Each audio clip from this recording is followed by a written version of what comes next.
அப்போ வந்து commerce group யாருக்கு கொடுப்பாங்க அப்படின்னா, சயின்ஸ் வராதவங்களுக்கு, படிக்காத ஜென்மங்களுக்கு தான் கொடுப்பாங்க. ஆமா. கிளாஸில் படித்த பசங்கள்லாம் எல்லாரும் ஒரு இடத்துல மீட் பண்ணுவோம். அங்கேருந்து பஸ் பிடிப்போம். பஸ் பிடிச்சி ஒரு இடமா, இப்போ வள்ளூர் கோட்டத்தில் இறங்கினா வள்ளூர் கோட்டத்தில் ஒரு 4 ஃபேமுக்கு போயிட்டு வருவோம். அதுக்கப்புறம் மயிலாப்பூரில் இறங்கி அங்கே ஒரு 4 ஃபேம் போவோம். அந்த மாதிரி நான் கிட்டத்தட்ட 20 ஃபேமுக்கு போனேன். எப்படி பண்ணணும் ஒரு டிரான்சாக்ஷனை அப்படின்றது ஒரு சிஏக்கு மட்டும் தான் தெரியும். இந்த சைடில் போனால் ஃபேமா, இந்த சைடில் போனால் வந்துட்டு கம்பெனிஸ் ஆக்ட், இந்த சைடில் போனால் இன்கம் டேக்ஸ், இந்த சைடில் போனால் ஜிஎஸ்டி. 12லேருந்தே நான் என்னைக்கு சிஏ முடிச்சனோ அப்போலேருந்தே கிளாஸ் எடுக்க ஆரம்பிச்சிட்டேன். பேஷனா? ஆமாம். ஓகே, நிறைய பேர் ஆடிட்டில் எனக்கு தெரிஞ்சு ரொம்ப வருஷம் இருக்க மாட்டாங்க. ஆமாம். ரொம்ப சில பேர் மட்டும் தான் ரொம்ப வருஷம் ஆடிட்டில் இருப்பாங்க. ஏன்னா அது ரொம்ப ப்ரெஷரான ஒரு ஒர்க்கு. தப்பு பண்ணால் பெரிய பிரச்சனை. அதுவும் நான் பார்க்குற எல்லா கம்பெனியும் பெரிய கம்பெனி, எதுவுமே சின்ன கம்பெனிலாம் கிடையாது. தூக்கி ஜெயிலில் வச்சுருவாங்க அந்த மாதிரி கம்பெனி தான். படிப்பு தான் வாழ்க்கை, படிப்பு தான் எனக்கு எல்லாமேன்றவன் தான் சிஏக்குள்ளே வரணும். நான் ஜாலியாக படிப்பேன், சும்மா படிப்பேன்னா சில பேர் சொல்லுவாங்க சிஏ முடிச்சுட்டு நானும் ஒன்றும் படிக்கலையே, அது சொல்லவே முடியாது. இல்லை சொல்லுவாங்க சில பேர், பார்த்துருக்கேன். எப்படா அப்படி புழுகுறீங்க, இப்படி சொல்லிட்டு போயிடுறா, உன்னை பார்த்துட்டு அவன் 10 பேர் வந்துடுறேடா. இப்போ மகா கஷ்டமான கோர்ஸு, ஊரே அழுதுன்னு இருக்குது அந்த கோர்ஸு. ஒருத்தன் பாஸ் ஆகிட்டேன்னு சொல்கிறான், ஜாலியாக போய் எழுதுனேன். ஏய் தெரியுமா, அந்த படத்தை கூட நான் பார்த்துட்டு போனேன் அதுக்கு முன்னாடி. நான் ஓகே, இவங்க என்னன்னா மோட்டிவேட் பண்ணுறேன்ட்டு தப்பாக மோட்டிவேட் பண்ணுறாங்க, உண்மையாக சொல்ல மாட்டாங்க. கஷ்டம், உயிரை கொடுத்து படிக்கணும் அப்படின்னு சொல்லணும்ல. வீட்டில் இருக்க மாட்டேன், கிளம்பிடுவேன். அப்போது கிளாஸுக்கு போய்கிட்டு இருந்தேன், அதுக்கப்புறம் கிளாஸ் எடுத்துக்கிட்டு இருந்தேன். ஓகே, எங்கள் அம்மா வந்து 4:30க்கு எழுந்துக்கணும். Everyday she should get up 4:30 everyday. மழையோ புயலோ வெயிலோ, ஏன்னா நான் கிளாஸுக்கு லீவ் போடவும் மாட்டேன், நான் கிளாஸுக்கு லீவ் விடவும் மாட்டேன். நான் கிளாஸ் எடுக்க ஆரம்பிச்சது நான் லீவ் விடுறது கிடையாது. மழைனாலும் கிளாஸ் இருக்கும், எல்லாரும் ரைட் போட்டு வந்துருங்கடா கிளாஸுக்குன்னு. ஏன்னா அப்போல்லாம் உங்களுக்கு ஆன்லைன் கிடையாது, இப்போ தான் ஆன்லைன்லாம். 6:10 I will go to my class. Shutter open பண்ணுவேன், ஏசி போடுவேன். 6:30 பசங்க வருவாங்க, 6:15 6:30 பசங்க வருவாங்க. கிளாஸ் ஸ்டார்ட் ஆகும். 8:45 வரைக்கும் கிளாஸ் போகும். 8:45 to 9 நான் சாப்பிடுவேன். 9:25 to 9:30 நான் ஆஃபீஸ்க்குள்ளே இருக்கணும். மேக்ஸிமம் 9:45 வரைக்கும் இருக்கலாம், ஆஃபீஸ்க்குள்ளே போயிடுவேன். 5:30 வரைக்கும் நான் ஆஃபீஸ்க்குள்ளே இருக்கணும். 6:15 நான் கிளாஸ்க்குள்ளே இருக்கணும், ஈவினிங். ஆமாம், அது முடிச்சுட்டு 8:40 வரைக்கும் கிளாஸ் போகும். நான் ரொம்ப ஃபீல் பண்ணுவேன், ஸ்டூடெண்ட்ஸ் ஃபெயில் ஆகிட்டான், தூக்கம் வராது எனக்கு. ஒரு வாரம்லாம் தூக்கம் வராது. பசங்க ரிசல்ட் வந்து ஃபெயில் ஆகிட்டாங்கன்னா, பாஸ் ஆனால் கூட தூக்கம் வராது, ஃபெயில் ஆனால் சுத்தமாக தூக்கம் வராது.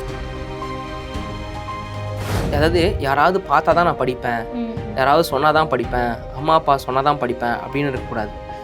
ஏன்னா நிறைய அப்பா அம்மாவுக்கு இந்த கோர்ஸ் பற்றி தெரியாது, இதோட டெப்த்து தெரியாது. அழுக வந்து அழுதுருங்க, ஓகே, பிரச்சனை கிடையாது, அதெல்லாம் மனசில் வச்சுக்க தேவையில்லை. அண்டு யாராவது ஒரு டீச்சரை பிடிச்சிக்கோங்க. இன்றைக்கி வந்து ஒரு மென்டார். ஆமாம், ஒரு டீச்சர்கிட்ட போகணும், ப்ராப்பராக கற்றுக்கணும், டெய்லி படிக்கணும். ஆஃபீஸும் முக்கியம், ஆர்டிகல்ஷிப்பும் முக்கியம், படிக்கிறதும் முக்கியம். இன்றைக்கி தமிழ்நாடை பொறுத்த வரைக்கும் CA final result is very very bad. நீங்கள் சிஏ முடித்தா மட்டுமே உங்களுக்கு சேலரி கொடுத்துட போகிறதில்ல, எவ்வளோ நாலேஜோடு முடிக்கிறீங்க, யார்கிட்ட கற்றுக்குறீங்க, எங்கே கற்றுக்குறீங்க.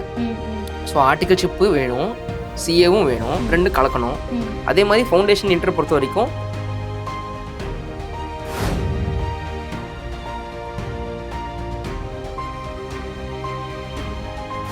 Hi friends, welcome to Aarthi's talks info. So Aarthi's talks info சேனலில் வந்து நான் புதுசாக பாட்காஸ்ட் சீரீஸ் வந்து ஸ்டார்ட் பண்ணியிருக்கேன். ஸோ அதுக்கான சீரீஸில் நான் வேரியஸ் கெஸ்ட்டை இன்வைட் பண்ணி அவங்களோட எக்ஸ்பீரியன்ஸஸ் அண்ட் அவங்களோட இன்புட்ஸ் நம்ம கூட ஷேர் பண்ணிகிட்ருக்காங்க. ஸோ இப்போ வந்து இன்றைக்கு நம்ம கூட ஒரு chartered accountant plus teacher, professor, அவங்க வந்து நம்ம சேனலுக்கு வந்திருக்காங்க. ஸோ அவங்க என்னெல்லாம் நமக்கு ஐடியாஸ் அண்ட் இன்புட் ஷேர் பண்ண போகிறாங்க அப்படின்றது தான் நம்ம இந்த வீடியோவில் பார்க்க போகிறோம். சாட் வித் ஆர்த்தியில் with CA AKS Krishnan. So hi sir. So AKS Krishnan, நீங்கள் வந்து சார்ட்டர்ட் அக்கௌண்டன்சி கோர்ஸ் வந்து யங் ஏஜ்லேயே கம்ப்ளீட் பண்ணியிருக்கீங்கன்னு போட்டிருக்கீங்க. So at age of 21. So CA your childhood பிளானா, இல்லை வந்து டக்குன்னு டிசைட் பண்ணி எடுத்த கோர்ஸா சிஏ? ஸோ எப்படி வந்து இந்த சிஏ வந்து உங்கள் மைண்டில் வந்தது? ஓகே, யாருக்கும் சிஏ பற்றி தெரியாது ஜென்ரலாக. நான் வந்து 2008 I completed my 12th standard. Okay, எனக்கு சிஏனா என்னன்றது டில் 2006 தெரியாது, 2005 எண்ட் வரைக்கும் தெரியாது. ஸோ ஹாஃப் இயர்லியில் குரூப் எடுப்போம் ஜென்ரலாக. அந்த 10th ஹாஃப் இயர்லியில் பாஸ் பண்ணதுக்கப்புறம் பேரண்ட் டீச்சர்ஸ் மீட்டிங்கில் 11th குரூப் எடுக்க சொல்லுவாங்க. Okay.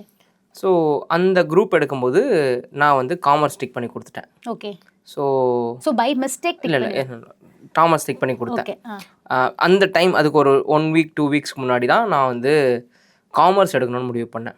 Maybe it's not about CA but it's not BE அப்படின்ற மாதிரி. ஆக்சுவலி சயின்ஸ் பிடிக்காமலாம் இல்லை, சயின்ஸ்க்கு நிறையா செலவாகும்.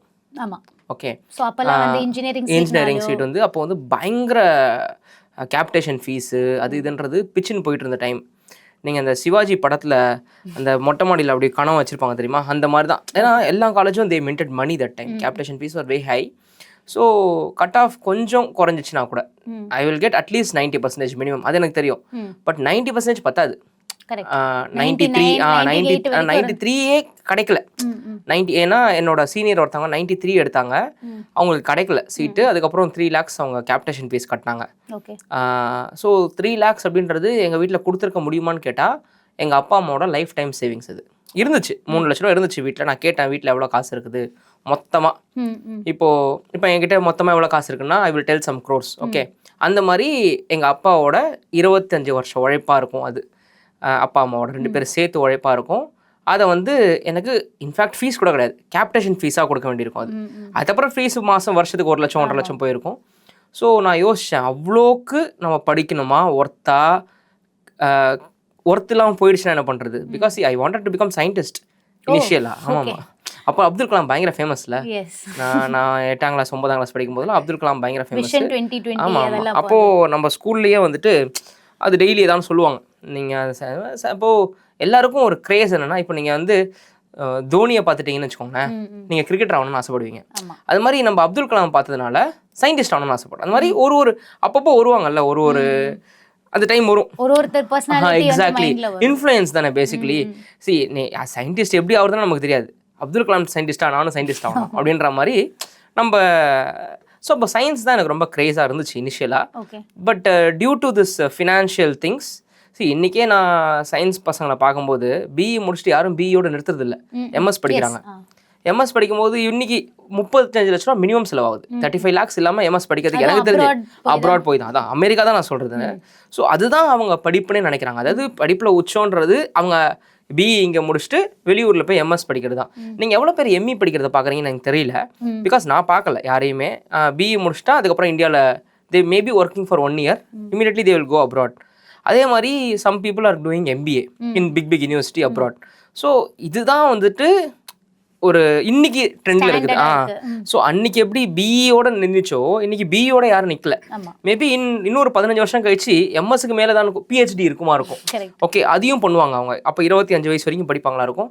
பட் காசு தான் எல்லாமே. எதுக்கு சொல்கிறேன்னா, நீங்கள் சயின்ஸ்குள்ளே போயிட்டீங்கன்னா என்னோட பர்செப்ஷன், அது உண்மையா இல்லையாலாம் தெரியாது, நான் கேட்டவங்க எல்லாருமே அதுக்கு பெரிய காசு செலவாகும்னு சொன்னதுனால பயந்துட்டு எது கம்மியான கோர்ஸு, எது ரொம்ப சீப் அண்ட் பெஸ்ட்டான கோர்ஸு, அதே அளவுக்கு அந்த பாப்புலாரிட்டி, கெத்து, சொசைட்டியில் ஒரு மரியாதை, அது எல்லாமே இதில் கிடைக்கும் அப்படின்னு பார்த்தா சிஏ. அப்படின்னா என்னன்னு கூட தெரியாது. ஓகே, இந்த ஸ்விம்மிங் பூல் எவ்வளோ ஆழம் எதுவுமே தெரியாது, குதிச்சிட்டேன். ஓகே, அது மாதிரி காமர்ஸ் குரூப் எடுத்தாச்சு. காமர்ஸ் குரூப் எடுத்ததுக்கப்புறம் எல்லாருமே திட்டினாங்க, உனக்கு அறிவில்லை, உனக்கு டிசிஷன் மேக்கிங் தெரியல. பிகாஸ் அப்போ வந்து காமர்ஸ் குரூப் யாருக்கு கொடுப்பாங்க அப்படின்னா, சயின்ஸ் வராதவங்களுக்கு, படிக்காத ஜென்மங்களுக்கு தான் கொடுப்பாங்க. சயின்ஸ் வராதவனுக்கு இல்லை, அவன் தண்டமாக இருப்பான். ஓகே, ஆப்ஷனே இல்லைன்னா ஆமாம், வேற வழி இல்லை, அவனை எப்படியா 12th பாஸ் பண்ண வைக்கணுமே. ஸோ அவன் கண்டிப்பாக 12th பாஸ் ஆக மாட்டான். இந்த குரூப்பில் படித்தா, பயாலஜிலையோ சயின்ஸ்லையோ படித்தா 12th பாஸ் ஆக மாட்டான். பட் எல்லா ஸ்கூல்லையும் ஒகேஷனல் குரூப்பே கிடையாது. அப்போ ஒகேஷனல் குரூப்லாம் வந்து சிபிஎஸ்சியில் இஷ்டத்துக்கு இருக்கும். நீங்கள் பார்த்தீங்கன்னா என்னென்னவோ இருக்கும் அந்த குரூப்ஸ் எல்லாம்.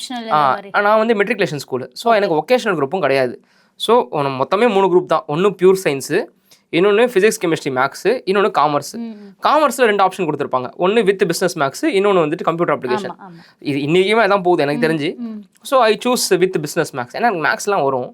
ஸோ அதை எடுத்தேன், அது முடிச்சாச்சு. அது எங்கள் ஸ்கூல்லேயே எனக்கு தெரிஞ்சு ஒரு 7 பேர் தான் படிக்கிற பசங்க காமர்ஸ் குரூப்பில். ஓகே ஓகே அப்போ வந்து ஆனால் 7 பேரில் ஒரு 4 பேர் செம்ம போட்டி, மீதி இருக்கிற 3 பேர் அடுத்த செகண்ட் இது. ஸோ ஃபஸ்ட்டு 4 மந்த்துமே அப்போ 97, எனக்கு முன்னாடி எடுத்த பொண்ணு 98, அதுக்கு முன்னாடி எடுத்த பொண்ணு 98.5. ஸோ இந்த மார்க்கு நான் 4th நினைக்கிறேன் எனக்கு தெரிஞ்சு, நான் ஸ்கூல் 4th. தென் எவ்ரி ஒன் டுக் காமர்ஸ். அதில் I only cleared I think so. அந்த சிபிடி இருந்ததுல 2006ல் ஐ ஒன்லி கிளியர்ட் அந்த குரூப். ஐ திங்க் இன்னொருத்தன் கிளியர் பண்ணான் என் கூட சேர்ந்து, ஆதித் பாலாஜி. ஸோ 2 பேர் கிளியர் பண்ணோம். 12th முடிச்சுட்டு சிபிடி. ஆமாம் 12th முடிச்சுட்டு சிபிடி. அந்த பையன் வந்துட்டு 11th படிக்கும் போதே சிபிடி கிளாஸ் போவான். அப்போயே ஆப்ஷன் இருந்தது. அந்த அஞ்சுகம் ஸ்கூல் நடத்துவாங்க, அதாவது வேறு ஏதோ ஒரு அகாடமி வந்து அந்த ஸ்கூலை வாடகைக்கு எடுத்து சண்டே நடத்துவாங்க. பட் அப்போ எனக்கு அந்த வசதி இல்லை, இந்த மாதிரி கிளாஸ் போகிற வசதி இல்லை, ஸ்கூலுக்கு ஃபீஸ் கட்டுறதுக்கு வசதி இல்லை. ஸோ அதுக்கப்புறம் தென் ஐ ஸ்கூலை முடிச்சதுக்கப்புறம் I went and join classes. I think 10,000 rupees ஃபீஸ்ன்னு நினைக்கிறேன் ஃபவுண்டேஷனுக்கு. I join the class and I wrote that May exam. எப்பவுமே அந்த மார்ச்சில் எக்ஸாம் முடியும், மேல எக்ஸாம் வரும்ல, அந்த எக்ஸாம் எழுதி I cleared. Then immediately I went for articleship. அப்போ எக்ஸாக்ட்லி அதாவது சிபிடி முடிச்சுட்டு 15 months ஆர்டிகல்ஷிப் போனால் அதுக்கப்புறம் தான் inter eligible. So I went for articleship. இங்கே மயிலாப்பூரில் என்சி ராஜகோபாலன் கம்பெனியில் ஆர்டிகல்ஷிப் போனேன். ஸோ அது கிடைக்கிறதுக்கே உசுறு போயிடுச்சு. நான் 20 firmல ரெஸ்யூம் கொடுத்துருந்தேன். அப்போல்லாம் வந்துட்டு வச்சன்னு எக்கச்சக்க பேர் பாஸ் பண்ணிட்டாங்க சிபிடி. நிறைய பேர் சிபிடி பாஸ் பண்ணிட்டாங்க. எங்கே போனாலும் வந்துட்டு வேகன்சி இல்லைன்றாங்க நல்ல ஃபர்ம்ஸில். நம்ம ஒரு லிஸ்ட் எடுத்துருப்போம். அப்போ கூகுள்லாம் கிடையாது, நம்ம கேட்போம் யார்ட்டையாவது. இப்போ நம்ம யார்கிட்ட கிளாஸ் போயிருப்போம், வேர்ட் ஆஃப் மவுத், அந்த யாராவது என்ன டீச்சர் சொல்கிறாங்களோ அதான வேத வாக்கு. அவங்க ஒரு 5 firm 6 firm சொல்லுவாங்க. அது மாதிரி போய் கொடுக்கும்போது வராது. அப்புறம் இன்ஸ்டியூட்டில் போய் போர்டு பார்த்தோம். அந்த போர்டில் இருக்கிற ஃபர்ம்ஸ்க்கெலாம் போனோம். நான் இன்னொரு 3 பேர் அந்த கிளாஸில் படித்த பசங்கள்லாம் எல்லாரும் ஒரு இடத்துல மீட் பண்ணுவோம். அங்கேருந்து பஸ் பிடிப்போம். பஸ் பிடிச்சி ஒரு இடமா, இப்போ வள்ளூர் கோட்டத்தில் இறங்கினா வள்ளூர் கோட்டத்தில் ஒரு 4 firm போயிட்டு வருவோம். அதுக்கப்புறம் மயிலாப்பூரில் இறங்கி அங்கே ஒரு 4 firm போவோம். அந்த மாதிரி நான் கிட்டத்தட்ட 20 firmக்கு போனேன். 20 firmல என்ன செலக்ட் பண்ணது ஒரு 2-3 firm இருந்திருக்கலாம். ஆனால் நான் ரிஜெக்ட் ஆன firm தான் அதிகம். ரிஜெக்ட்னா இன்டர்வியூல ரிஜெக்ட் கிடையாது, போனே ரிஜெக்ட். நோ வேகன்சி, நோ வேகன்சின்னு சொல்கிறது ஏதான சம் சொல்லிடுவாங்க. கடைசியாக அதுக்கப்புறம் ஒரு டைம் உட்காந்து யோசித்தேன், நம்ம இப்படிலாம் பண்ணணுமா. 7 நாள் நான் மொத்தம் இந்த மாதிரி வளைஞ்சேன், 7 days வளைஞ்சேன். ஐ திங்க் 2008 ஜூலை மந்த்னு நினைக்கிறேன், எனக்கு கிட்டத்தட்ட ஞாபகம் இருக்குது. 2008 ஜூலையில் லாஸ்ட் வீக்காக இருக்கும். அதுக்கப்புறம் எங்கள் அம்மாட்ட வந்து சொன்னேன். அது வரைக்கும் எங்கள் அம்மாவோட ஹெல்ப்பில் நான் கேட்கல. அப்புறம் எங்கள் அம்மாட்ட வந்து, அம்மா எனக்கு இந்த ஃபர்மில் போகணும், ஏன்னா என்னோட சீனியர் ஒருத்தர் அந்த ஃபர்மில் பண்ணிகிட்டு இருந்தான், எனக்கு இந்த ஃபர்மில் போகணுமா அப்படின்னு சொன்னேன். ஆனால் அந்த ஃபர்மில் ரெக்கமெண்டேஷன், ஓகே ரெக்கமெண்டேஷன்ஸ் வேணும் அப்படின்ற மாதிரி, ஏன்னா நோ வேகன்சின்னு சொல்லிட்டாங்க. ஆனால் ரெக்கமெண்டேஷன் எடுத்துகிட்டு இருந்தால் அலோடுன்ற மாதிரி. ஸோ அதுக்கப்புறம் எங்கள் அம்மா வந்துட்டு ஒரு 10 பேர்கிட்ட பேசினாங்க, அவங்களுக்கு தெரிஞ்சவங்க எல்லாம் அப்படின்னு பேசினா. அப்புறம் வெஸ்ட் மாம்பலத்தில் ஒரு அங்கிள் வந்து ரெக்கமெண்டேஷன் கொடுத்தாரு. அந்த அங்கிள் வீட்டுக்கு பக்கத்து வீடு தான் அந்த பார்ட்னர், அதாவது அந்த ஃபர்மில் இருக்கிற 6-7 பார்ட்னரில் அவர் ஒரு பார்ட்னர். ஸோ அந்த அங்கிள் ரெஃபரன்ஸ் கொடுத்தாரு. அதுக்கப்புறம் அவரை போய் பார்த்து பேசிக்காக சில கேள்விகள் கேட்டாங்க. படிப்பு பற்றிலாம் கேட்கல, பேசிக்காக சில கேள்விகள் கேட்டாங்க. செலக்ட் ஆகிட்டேன். அப்படி தான் போச்சு. அதாவது நான் எப்படி யோசிக்கிறேன்னா, இன்றைக்கி வந்து ஃபர்ம் வந்துட்டு எப்போ 10,000 ஸ்டைஃபண்ட் தரேன்டா வாடான்றாங்க, வரமாட்டேங்கிறாங்க. ஓகே, அன்றைக்கி வந்து என்னை இன்டர்வியூ எடுக்கும்போது அவர் இன்டர்வியூ எடுக்கல, இன்னொருத்தர் இன்டர்வியூ எடுத்தார். ஸ்டைஃபன் தர மாட்டேன் ஓகேவான்னு கேட்டார். ஓகே சார், என்ன ஓகே கொடுத்த ஸ்டைஃபன் எக்ஸாக்ட்லி 1000 rupees. ஓகே, எனக்கு 1000, 1250, 1500. தேர்ட் இயரில் எனக்கு 1500. ஐ ஸ்டில் ரிமெம்பர். எனக்கு அந்த பாஸ்புக்லாம் கூட இருக்குது. இன்றைக்கும் நான் அதே அக்கௌண்ட் தான் மெயின்டைன் பண்ணுறேன். நான் அன்றைக்கி ஆர்டிகல்ஷிப்பில் என்ன அக்கௌண்ட்டில் ஸ்டைஃபன் வாங்கணும், ஏன்னா என்னோட ஹிஸ்ட்ரி நாளைக்கு எடுத்து பார்த்தோன்னு வச்சுக்கோங்க, சொல்லணும் இவன் பாடுறா 1000 ரூபாலேருந்து எவ்வளோ லட்ச ரூபா சம்பாதிக்கிறான் பாடுறா. அப்போ மாதத்துக்கு 1000 ரூபா, இப்போ மாதத்துக்கு எவ்வளோ லட்சன்றது தெரியல. ஓகே, அப்போ எப்படி போகுது அப்படின்றது வந்துட்டு அந்த கிராஃப் தெரியணுன்றதுக்காக I still maintain the same account. அந்த ஒன்லி அக்கௌண்ட் தான் I am having, I don't have any account. So இது வந்து நம்ம வளர்ச்சியை நம்மளே நாளைக்கு திரும்பி பார்க்கணுன்றதுக்காகவே அது வச்சிருக்கிறது. ஸோ நீங்கள் கேட்ட கேள்வி வந்து ஸ்டைஃபன் தர மாட்டேன் ஓகேவா, நிறைய வெளியூர் போவேன் ஓகேவா, ஈவினிங் எத்தனை மணி ஆகும்னு எனக்கு தெரியாது ஓகேவா, இந்த மாதிரிலாம் நான் நோன்னு சொல்கிறதுக்கு என்ன பாசிபிலிட்டி இருக்கோ அத்தனை கேள்வியும் கேட்டாங்க. பட் நம்ம வேற வழி இல்லாமல் எல்லாமே நான் வந்து நான் நோன்னு சொல்லவே மாட்டேன், நான் விடவே மாட்டேனே உங்களை அப்படின்ற மாதிரி என்னை வந்து எப்படி வேணா அடின்னு அடிங்க, நான் வந்து எங்கேயும் போக மாட்டேன்ற மாதிரி ஐ டோல்ட். தென் அது எல்லாருமே அதான் சொல்லுவாங்க. ஆனால் நான் வந்து ஐ stick to my words. Okay, obviously 100 பேர்ட்ட இந்த கேள்வி கேட்டாங்கன்னா 100 பேருமே என்ன மாதிரி தான் பதில் சொல்லியிருப்பாங்க. ஆனால் 100 பேருமே whether they stick to their வேர்ட்ஸ்ன்றது I don't know. I stuck to my words. ஏன் சொல்கிறேன்னா, அவங்ககிட்ட கேட்டாங்க, நீ போயிடுவியா ஃபோம் அவுட்டு இது மாதிரிலாம். நான் சிஏ முடிச்சதுக்கப்புறம் அந்த ஃபேமில் இருந்தேன், அதுக்காக சொல்கிறேன் நான்.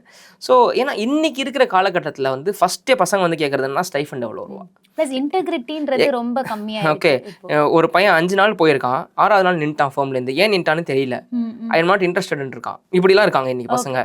C I am not saying bad about the entire group, but what I am hearing I am saying. So அன்னைக்கு 15 வருஷம் முன்னாடி நான் எனக்கு திரும்பி பார்த்தா, எப்பா நம்மலாம் வந்து டிசிப்ளினோட கோரில் இருந்திருக்கோம் போல இருக்குப்பா. இன்றைக்கி வந்து டிசிப்ளின்னா அது எந்த தக்காளி வெங்காயம் தெரியும், அந்த டிசிப்ளின்ற வெஜிடபிள் எப்படி இருக்கும் போல சொல்லு. அந்த நம்ம ஸ்கூல்லலாம் வந்துட்டு இவ்வளோதான் முடி வச்சுக்கணும், இவ்வளோதான் நகம் வச்சுக்கணும், பயங்கரமாக ஷூவில் பாலிஷ் எப்படி இருக்கணும், அப்படி அந்த ஒயிட் ஷூவில் மண்ணு பட்டுருச்சுனாலே பிடி சார் திட்டுவார். ஓகே, அவ்வளோ டிசிப்ளின்னே வளர்ந்துட்டோம். ஆனால் அது தெரியல எனக்கு. அதாவது you have to stick to your words.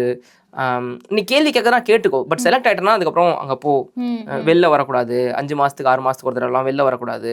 இன்னைக்கு ஆப்ஷன்ஸ் கொடுக்குறாங்கல்ல, லைக் நீ வெளில வரலான்ற option, every one want to use that option. Okay, negative வேண்ட மாதிரி ஆயிடுது. ஓகே, ஐ டோன்ட் தெரியல எனக்கு, but people are using. So this is the story behind how I started my chartered accountancy course. But you had already told in the profile that நீங்க வந்து continue பண்ணிருக்கீங்க. ஆமா, நான் சிஏ முடிச்சதுக்கு அப்புறமும் அவங்க என்கிட்ட கேட்டாங்க, லைக் நீங்க கொடுத்த வார்த்தைக்காகவா இல்ல? நான் கொடுத்த வார்த்தை வந்துட்டு ஃபர்ஸ்ட் நான் வந்து ஃபுல்லா முடிப்பன்றதா கொடுத்தேன். Like I will not shift my firm during this. ஆமா, அப்போ 3.5 வருஷம் ஆர்டிகல்ஸ்ல நமக்கு. ஓகே, 3.5 இயர்ஸ் ஆர்டிகல் நான் போக மாட்டேன்றதை நான் சொல்லியிருந்தேன். டியூரிங் அந்த ஒரு 3rd இயரில் வந்துட்டு தே டோல் லைக் உனக்கு நான் நிறைய எக்ஸ்போஷர் கொடுத்துருக்கேன், லைக் இதை வந்துட்டு நீ யூஸ் பண்ணிக்கணும், இங்கேருந்து அதிகமாக போகணும் போது சரி எனக்கு வந்து பிடிச்சிருந்தது. நான் நிறையா கற்றுட்டு இருந்தேன். ஆக்சுவலி ஃபஸ்ட்டு 6 months நான் எதுவுமே கற்றுக்கல. ஏன்னா நான் ஜாயின் பண்ணது வந்து ஜூலை ஆகஸ்ட் அந்த டைமில் ஜாயின் பண்ணியிருப்பேன்னு நினைக்கிறேன். ஃபஸ்ட் 6 months நான் பெருசாக எதுவும் கற்றுக்கல. என்னோட January 4th 2009 I still remember that Sathyam scam. அந்த வீக் தான் என்னோட லைஃபோட turning point. Okay, I can relate. நான் நிறைய ஈவெண்ட் வச்சிருப்பேன் என்னோட லைஃப்ல, அதுக்கு பக்கத்தில் எனக்கு ஒரு ஈவெண்ட் நடந்திருக்கும். ஸோ அந்த 4th January 2009 I travel to Chandigarh. That is my first audit. எனக்கு தெரிஞ்சு கொஞ்சம் நான் கற்றுக்கிற ஆடிட். நான் ஒரு பெரிய பேங்க் ஆடிட்டுக்கு சென்ட்ரல் ஸ்டாச்சுரி கூப்பிட்டு போனாங்க. நான் ஒரு கடைக்குட்டி, அப்போ தான் 18 வயசு. ஏன்னா எனக்கு அக்டோபரில் தான் எனக்கு 18 வயசு ஆச்சு. ஸோ 17 வயசுல நான் ஆர்டிகல்ஷிப் ஜாயின் பண்ணிட்டேன். Okay, so before 18 I join my articles. எனக்கு இன்னும் நல்லா இருக்கு, அம்மா தான் சைன் போட்டாங்க. ஏன்னா நான் கான்ட்ராக்ட் சைன் பண்ண முடியாது, அம்மா சைன் போட்டாங்க கான்ட்ராக்ட். அண்ட் அந்த ஃபார்ம் 102ன்ற ஃபார்ம் அவங்க தான் சைன் போட்டாங்க. நான் மைனர் அப்போ. தென் என்னை அப்புறம் ஆடிட் காமிச்சாங்க. பயங்கரமாக கற்றுண்டேன். எனக்கு 6 மணிக்கு மேலே நான் வேலை பார்த்த ஞாபகம் எனக்கு இல்லை டியூரிங் சென்னையில் இருந்தா. பட் அவுட் ஸ்டேஷனுக்கு போனால் 8 மணிக்கு முன்னாடி வீட்டுக்கு வந்த நேரமும் ஞாபகம் இல்லை எனக்கு. ஓகே, இங்கே 6 மணிக்கு மேலே ஒர்க் பண்ண ஞாபகம் இல்லை. அங்கே maybe tax audit season work பண்ணியிருந்திருப்பேன். பட் மற்ற நாள் நான் ஒர்க் பண்ணதில்லை. எல்லாம் ஃபார்ம் சீக்கிரமாக அமைச்சிடுவாங்க, 5 மணிக்கு அமைச்சிடுவாங்க. அவுட் சைட் போகும்போது 8:30 9 ஆகும் அசால்ட்டாக. எனக்கு ஏன்னா எனக்கு சீனியரை பார்த்து வளர்ந்ததுனால நான் சீனியர் கூட போட்டி போடுவேன். சின்ன பையனாக இருந்தாலும் சீனியர் கூட போட்டி போடணும் அப்படின்னும் போது நிறையா படிப்பேன். அப்போ பேங்க் ஆடிட் கைடன்ஸ் நோட்னு ஒரு புக் இருக்கும், க்ரீன் கலரில் உள்ள பெரிய புக்கு. அந்த புக் ஃபுல்லாக படிப்பேன் நான். அது என்ன இருக்குன்னா தெரியாது, ஆனால் நான் படித்து முடிச்சிட்டேன் அந்த புக்கை. அப்போவே நான் சொல்கிறது 18 வயசுல அந்த புக்கை படிச்சுட்டேன். ஆனால் எனக்கு அது என்ன இருக்குன்னா தெரியாது. என்ன ப்ளஸ் எனக்கு சின்னதாக ஒன்று கொடுப்பாங்கல்ல, எனக்கு இன்னும் நல்லா ஞாபகம் இருக்குது. SFF MCC அதான் என்னோட ஃபர்ஸ்ட் அசைன்மெண்ட். SFFனா வந்துட்டு சேஃப் ஃபர்னிச்சர் ஃபிக்சர், MCCனா மோட்டர் சைக்கிள் கார்ஸ். இதுதான் அதோட ஃபுல் ஃபார்ம். பேசிக்கலி அது PPE. அது PPE தான் அவங்க அப்படி சொல்லுவாங்க. ஸோ அவங்க வந்து அதை பார்க்க சொன்னாங்க, டிப்ரெஷன் செக் பண்ண சொன்னாங்க. அது மாதிரி அதாவது கத்துக்குட்டீஸ்க்கு கொடுக்குற விஷயம். இப்போ எப்படி வந்து நீங்க ரொம்ப எக்ஸைட்டடா ஆமா பாடி நமக்கு ஆத்தா வேலை கச்சிச்சுன்ற மாதிரி நமக்கு ஒரு மரியாதை இருந்தது எனக்கு. நான் ஃபர்ஸ்ட் நான் ஃப்ளைட்ல போறேன்ல, ஃப்ளைட்ல நான் வந்து இப்படி பார்ப்பேன். என்னோட பாட்டி வீட்டில் மொட்டை மாடியில் ஃப்ளைட் போகும்போது நான் இப்படி பார்ப்பேன். எங்கள் வீட்டில் வந்து ரொம்ப தூரம், என் பாட்டி வீடு வந்து அந்த ஏர்போர்ட்டுக்கு கொஞ்சம் பக்கத்தில் வரும். ஸோ அதனால் அங்கே ஃப்ளைட் ரொம்ப பெருசாக தெரியும். ஸோ அங்கே போயிட்டு நான் அப்படி பார்ப்பேன். அப்போது நான் ஃப்ளைட்டில் ஏறேன்னா என்ன ஃப்ளைட்டில் கூப்பிட்டு போகிறீங்களா, என்ன சாரனை கூப்பிட்றீங்களா அப்படின்ற மாதிரி. என்ன 17 வயசு பையனா போய் சாரனை கூப்பிட்ற எப்படி இருக்கும், அப்படியே பறந்துனே இருப்போம். ஸோ அப்போ உங்களுக்கு ஃபீல் ஆயிருக்கும்ல. அது வந்து ஒரு ஹை இல்லை, ஒரு ஹை. இப்போது ஊர் நம்ம தான் எல்லாரையும் சாரனை கூப்பிட்டு பழக்கம், நம்மள யாராவது சாரனை கூப்பிட்டா 17-18 வயசில் அப்போ ஒரு ஹை ஆயிடுச்சு. ஸோ அப்போது ஆடிட்டர்னா கெத்து, ஆடிட்டர்னா அப்படியே அந்த பவர் அப்படின்ற மாதிரி. அதே மாதிரி நிறைய கோயிலுக்குலாம் போயிருக்காங்க. என்ன பக்கத்தில் எங்கேயாவது ஆடிட் பண்ணோன்னா, வெளியூருக்கு ஆடிட் பண்ணோம், பக்கத்தில் கோயில் போகும்போது நான் சென்ட்ரல் ஸ்டாச்சுரி ஆடிட்டர் வேறையா எங்கள் டீமு, எங்களுக்கு மரியாதை பயங்கரமாக இருக்கும். அப்போ தான் நினச்சேன் ஆடிட்டர்னா இந்த ஊரில் வந்து VIP. கரெக்ட். ஓகே, அதுவும் வந்து பிஎஸ்யூ ஆடிட்டர் ஆகிட்டீங்கன்னா விவிஐபி ஓகே. அந்த மாதிரி ஒரு ஃபீல் கிடச்சிச்சு எனக்கு. என்னவோ தெரில, அது அதெல்லாம் ஹை ஆயிடுச்சு. ஸோ அதுக்கப்புறம் இதுதான்டா வாழ்க்கை, இதுதான்டா கண்டினியூ பண்ணணும் அப்படின்ட்டு டில் the time where I needed மணி.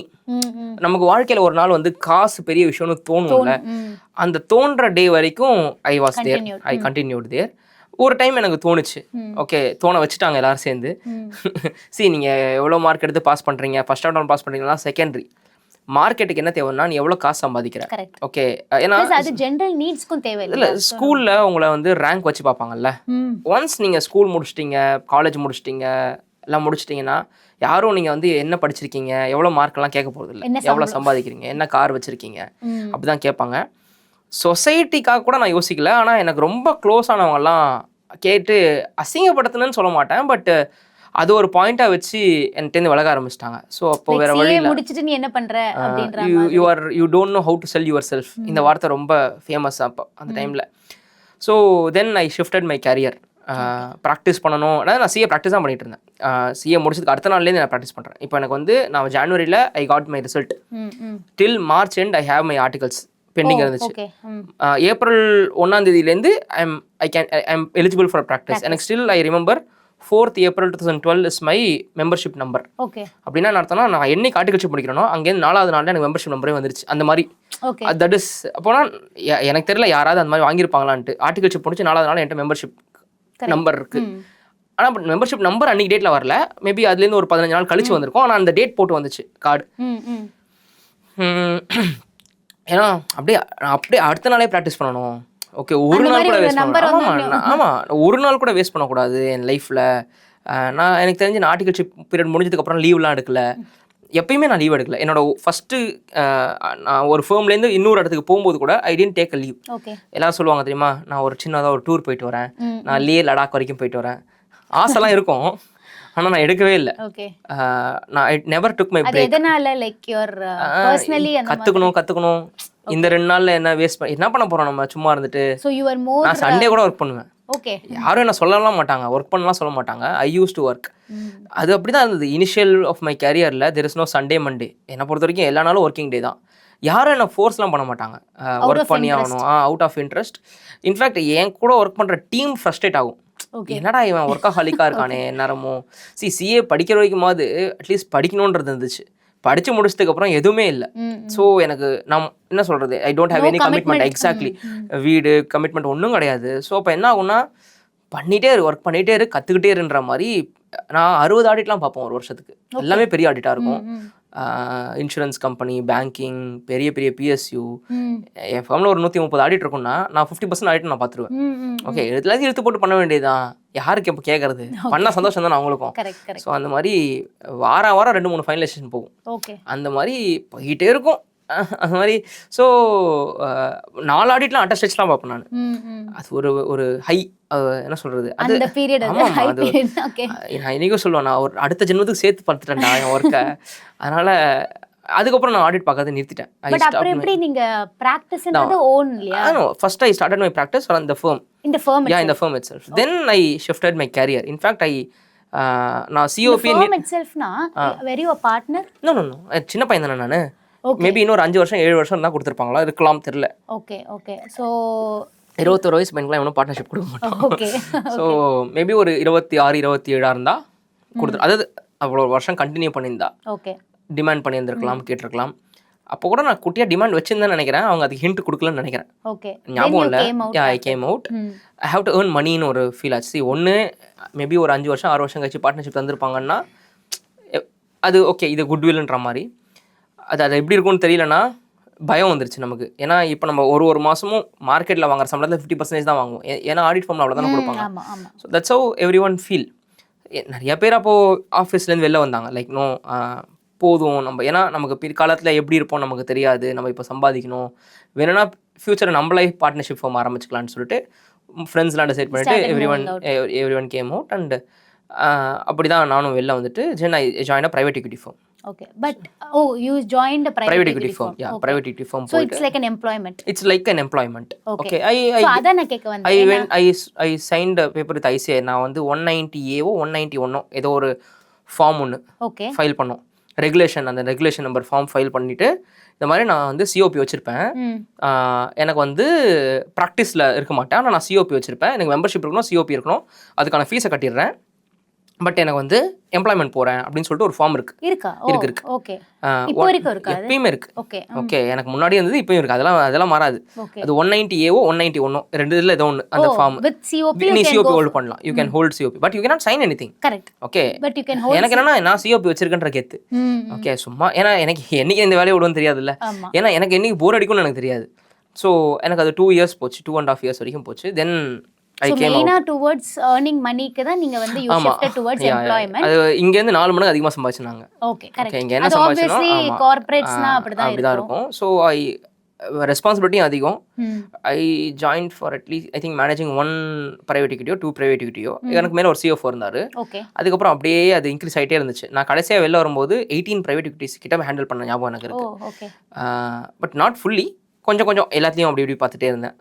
பார்த்துட்டு 350 கோடிக்கு மேலே அந்த fund total value. So can you elaborate அது பிரைவேட் equity அப்படின்னா என்னன்னா, இப்போது ஒரு யூரோப்பியன் இருக்காங்கன்னு வச்சுக்கோங்களேன். யூரோப்பில் ஒரு 30-40 ஃப்ரெண்ட்ஸ் இருக்காங்க. ஓகே, மேபி ஒரு கூட்டமைப்புன்னு சொல்லலாம். மேபி எல்லாருமே க்ளோஸ் ஃப்ரெண்ட்ஸ்னு சொல்ல முடியாது. ஃப்ரெண்ட்ஸ் ஆஃப் ஃப்ரெண்ட்ஸ்னு they will create a fund. Okay, இப்போ இங்க வந்துட்டு PMSன்னு சொல்றோமா, நம்ம இந்தியால PMSன்னு சொல்றோமா, portfolio management services, where they invest only in listed companies. Correct. அங்க எப்படி இருக்கும்னா, அவங்க ஒரு ஃபண்ட் மாதிரி ரெடி பண்ணி எல்லாரும் காசு போடுவாங்க. ஓகே, காசு போட்டுட்டு அந்த காசை வந்து இந்தியாவில் என்ன ஆப்பர்ச்சுனிட்டி இருக்குன்னு பார்ப்பாங்க. ஓகே, அண்ட் அந்த காசை வந்துட்டு அவங்க வேற ஏதாவது ஒரு நாட்டு வழியாக ரூட் பண்ணுவாங்க. எந்த நாடு வந்து இந்தியா கூட வந்து DTAல இருக்காங்களோ அந்த நாடு மூலியமா ரூட் பண்ணுவாங்க. அப்போ வந்து மொரிஷியஸ், சைப்ரஸ்லாம் DTAல இருந்துச்சு. அதுக்கப்புறம் மொரிஷியஸை வந்துட்டு அவங்க நோட்டிஃபை ஜூரிஸ்டிக்ஷன் ஆக்கினாங்க 2013-15. ஓகே, 13 to 15 அது அந்த நோட்டிஃபை ஜூரிஸ்டிக்ஷன் இருந்துச்சு அந்த பீரியட். அதுக்கப்புறம் திருப்பி அதை ரிலீஸ் பண்ணிட்டாங்கன்னு வச்சுக்கோங்களேன். ஸோ யூரோப்லேருந்து ஃபண்டு வந்துட்டு ஏதாவது ஒரு European country where the DTA is there, அங்கே போகும். ஒரு இடத்துல ஃபண்டு பூல் ஆகிடும், வேற இடத்துக்கு ரூட் ஆகும், அங்கேருந்து இந்தியாவில் இன்வெஸ்ட் ஆகும். இந்தியாவில் ஆல்ரெடி இப்போ நம்ம ஸ்டார்ட் அப்ஸ்ன்னு சொல்கிறோம்ல, அன்னைக்கு ஸ்டார்ட் அப்ஸ்னா வேர்டு கிடையாது. 2013, 14, 15லலாம் அந்த வேர்டு எனக்கு தெரிஞ்சு இல்லை. மேபி 15க்கு அப்புறம் வந்திருக்குமா இருக்கும். அப்போ வந்து என்னென்னா, people started the company and waiting for the fund are moving for the ஃபண்டுன்ற மாதிரி இருக்கும். மேபி இனிஷியலாக ஒரு 3 years 4 years அவங்க பர்ஃபார்ம் பண்ணியிருப்பாங்க இருக்கும். அவங்கள்ட்ட ஒரு நல்ல பிஸ்னஸ் இருக்கும். அவங்க வந்து அப்ரோச் பண்ணுவாங்க. ஓகே, இன்வெஸ்ட்மெண்ட் பேங்கர்ஸ் அப்ரோச் பண்ணுவாங்க. இந்த மாதிரி எங்களுக்கு யார் மூலியமாக ஃபண்டு வாங்கிட்டாங்க, we are ready to sacrifice our shares அப்படின்னு சொல்லுவாங்க. லைக் 51% வந்து ஃபண்டுக்கு போயிடும், 49% வந்து ப்ரொமோட்டர் வச்சுப்பாங்க. ஸோ அந்த மாதிரி இருக்கும். அந்த ஃபண்டு வந்து இங்கே இன்வெஸ்ட் பண்ணும். ஸோ அப்போ தான் வந்து FDI பீக் இந்த டைம். நீங்கள் செக் பண்ணி பார்த்தீங்கன்னா 2009, 10, 11, 12, 13 அந்த டைம் வந்து FDIலாம் பீக்கில் இருந்த டைம். கச்சா மச்சான் நமக்கு காசு வந்துகிட்டு இருந்துச்சு இந்தியாவுக்கு. ஐ ஸ்டில் ரிமெம்பர், அப்போ வந்து 45 to 54 இருந்துச்சுன்னு நினைக்கிறேன் USD. ஓகே, அந்த டைமில் வந்துட்டு நிறைய USD இந்தியாவுக்கு வந்துச்சு. ஆமாம், USD இந்தியாவுக்கு வந்துச்சு. ஸோ இந்த ஃபண்ட் வந்துட்டு எங்களை என்ன சொல்லணும்னா, நீ வந்து இந்த ஃபண்டுக்கு CFO ஒருத்தர் அப்பாயிண்ட் பண்ணணும். அடுத்தது CFO கீழே ஒருத்தங்க இருப்பாங்க. ஏன்னா எல்லாத்தையும் CFO மேனேஜ் பண்ண முடியாதுன்றனால ஒரு ஃபண்டுக்கு வந்து 8 crores, 9 crores, 10 crores இருக்கும். ஸோ அந்த ஃபண்ட் வந்து ஏதோ ஒரு கம்பெனிக்குள்ளே போகும். It depends, like it went up to 30 crores வரைக்கும் போகும். ஸோ அந்த கம்பெனிஸ்க்கு அவங்க சைடில் அக்கௌண்ட்ஸ் எழுதுவாங்க. யார் ப்ரொமோட்டர்ஸ் அவங்க சைடில் அந்த அக்கௌண்ட்ஸை நான் ஃபுல்லாக மேனேஜ் பண்ணணும். அவங்க வந்து பேசிக்கலி ஒரு பேங்கர் உங்கள் ஆஃபீஸ்க்குள்ளே இருந்தால் எப்படி இருக்கும், பேங்க் வந்து உங்களுக்கு ஃபண்டு தரான், பேங்க் என்ன பண்ணுவோம்னா சர்டிஃபிகேஷனை பிலீவ் பண்ணுவோம், யூட்டிலைசேஷன் சர்டிஃபிகேட் கொடுன்னு கேட்பாங்க. இவங்க வந்து அப்படின்ற மாதிரி இவங்களே வந்துட்டு என்னை பார்க்க சொல்லுவாங்க, என்னோட ஃபண்ட் வந்து என்னை பார்க்க சொல்லுவோம். So only CAs can do that. அப்படின்னு இல்லை. அதில் என் கூட வேலை செஞ்சவங்களாம் CA கிடையாது. CFO CAவாக இருப்பாங்க, டைரக்டர் CAவாக இருப்பாங்க, தென் ஒரு ஆள் CAவாக இருப்பாங்க. எனக்கு முன்னாடி ஒரு பையன் தான் வேலையை விட்டு போயிட்டான். அவன் டெல்லிக்கார பையன், அவன் வேலையை விட்டு போயிட்டான். அதுக்கப்புறம் நான் அந்த இடத்துக்கு நான் போனேன். அது ஒரு டோட்டலி டிஃபரண்டா இருந்திருக்கும்ல. அது எப்படின்னா, எனக்கு ஆடிட் ஃபர்ம் டு எனக்கு என்னன்னா, நான் ஆடிட் ஃபர்ம் இல்ல, audit ஃபர்ம்ன்றது you would have done audits and variety of work. இது மேனேஜ்மெண்ட் சைடு. இது மேனேஜ்மெண்ட். என்ன கேள்வி கேக்குறவங்க இருப்பாங்க. ஓகே, அத சொல்ல வரேன். என்னோட வைஃப்ன்றது எனக்கு அங்க என்ன கேள்வி கேட்க வந்த பொண்ணு தான். Okay. So that's how she became my wife. Okay. So அப்போ வந்து எனக்கு ஸ்டில் ரிமெம்பர், அவளுக்கு வந்து என்னோட அதாவது என்னோட ஆஃபீஸ் இருக்கும்ல, என்னோட பிரைவேட் ஆஃபீஸ், அங்க அவ ஆடிட்டுக்கு வந்தா, ஆடிட் பார்க்கறதுக்கு வந்தா. அவ இன்னொரு ஆஃபீஸில் ஒர்க் பண்ணிக்கிட்டு இருந்தா, வேற ஒரு ஆடிட் ஆஃபீஸில் ஒர்க் பண்ணிக்கிட்டு இருந்தா. She came for audit. அவங்க வந்து எல்லாரும் கேள்வி கேட்கும்போது இதை வந்து கிருஷ்ணன்ட்ட கேளுங்க, இதெல்லாம் கிருஷ்ணன்ட்ட கேளுங்க, இதெல்லாம் எங்களுக்கு தெரியாது, கிருஷ்ணன்ட்ட கேளுங்கன்ட்டு அவள் கிருஷ்ணன்னா ஒரு 55 வயசு ஆள் இருப்பான்னு நினச்சிட்டு இருந்தா. ஓகே. ஏன்னா அது வேற ஃப்ளோர். ஓகே, ஏன்னா 3-4 ஃப்ளோர் இருக்கும் ஆஃபீஸு. ஸோ அங்கே ஏன்னா நிறையா கம்பெனிஸ் இருக்குல்ல, நிறையா கம்பெனிஸ்க்கு அங்கே மேனேஜ் பண்ணும்போது so she was doing audit. அப்போ வந்துட்டு வந்து என்கிட்ட கேட்டிருந்தா, யார் இது கிருஷ்ணன், எல்லாத்தையும் கேட்டால் அவர்கிட்ட தான் கேட்க சொல்கிறாங்க அப்படின்ட்டு. ஓகே. என்னம்மா வேணும் அப்படின்னா, இல்லை ஹவுசிங் பார்த்துட்டு இருந்தேன், வில்லேஜஸ் பார்த்துட்டு இருந்தேன், நிறையா queries இருக்குது, கிருஷ்ணன்ட்ட தான் கேட்கணுன்றாங்க. சரி ஓகே சொல்லுமா அப்படின்னா. இல்லை யார் கிருஷ்ணன் சொல்லுங்கள். இல்லை நீங்கள் சொல்லுமா, நாதாம்மா கிருஷ்ணன். விளையாடாதீங்க சொல்லுங்க என்கிட்ட அப்படின்னா. இல்லைம்மா நாதாம்மா கிருஷ்ணன். அவன் நீங்கள் தானா, உங்களுக்கு என்ன வயசு இருக்கும்னா. அப்போ எனக்கு வயசு 22.5, 23 and after 23 நினைக்கிறேன், 22 and after 23. ஸோ நீங்களா மேனேஜ் பண்ணிகிட்டு இருக்கீங்க அப்படின்னா. ஆமாம் ஏன்னா எனக்கு மேலே சிஎஃப்ஓ தான் இருக்கா, அவரை பார்க்கவே முடியாது, பிஸியாகவே இருப்பார் நேரமும். So you know all the டீடைல்ஸ்ன்ற போது ஷி தாட் கண்டிப்பாக பெரிய ஆளாக தான் இருக்க முடியும் அப்படின்னு சொல்லிட்டு. எனக்கு ஆக்சுவலி நான் இங்கே ஜாயின் பண்ணும்போது, நான் ஆடிட்டர் ஆஃபீஸ்லேருந்து வந்தபோது எனக்கு எல்லாமே இப்படின்ற மாதிரி முடிஞ்சிச்சு. அவங்க எனக்கு ஒரு நாளைக்கு வச்சிருந்த ஒர்க்கை நான் வந்து ஒரு 3 hours முடிச்சிடுவேன். ஓகே. அப்படிதான் மேனேஜிங் ஸ்கில்ஸ் வந்து managing skills, working skills, excel skills, டேலியை சீக்கிரமாக புரிஞ்சுக்கிற ஸ்கில்ஸு எல்லாமே. ஆனால் ஒன்லி திங் இஸ், முன்னாடி நான் கேள்வி கேட்டுட்டு இருந்தேன், இப்போ என்ன யாராவது கேள்வி கேட்பாங்க. இங்கே வந்து நான் இங்கேயே இந்த ஆடிட்டே மேனேஜ் பண்ணணும். எனக்கு ஃபண்ட் ஆடிட் அங்கே இருக்கும்.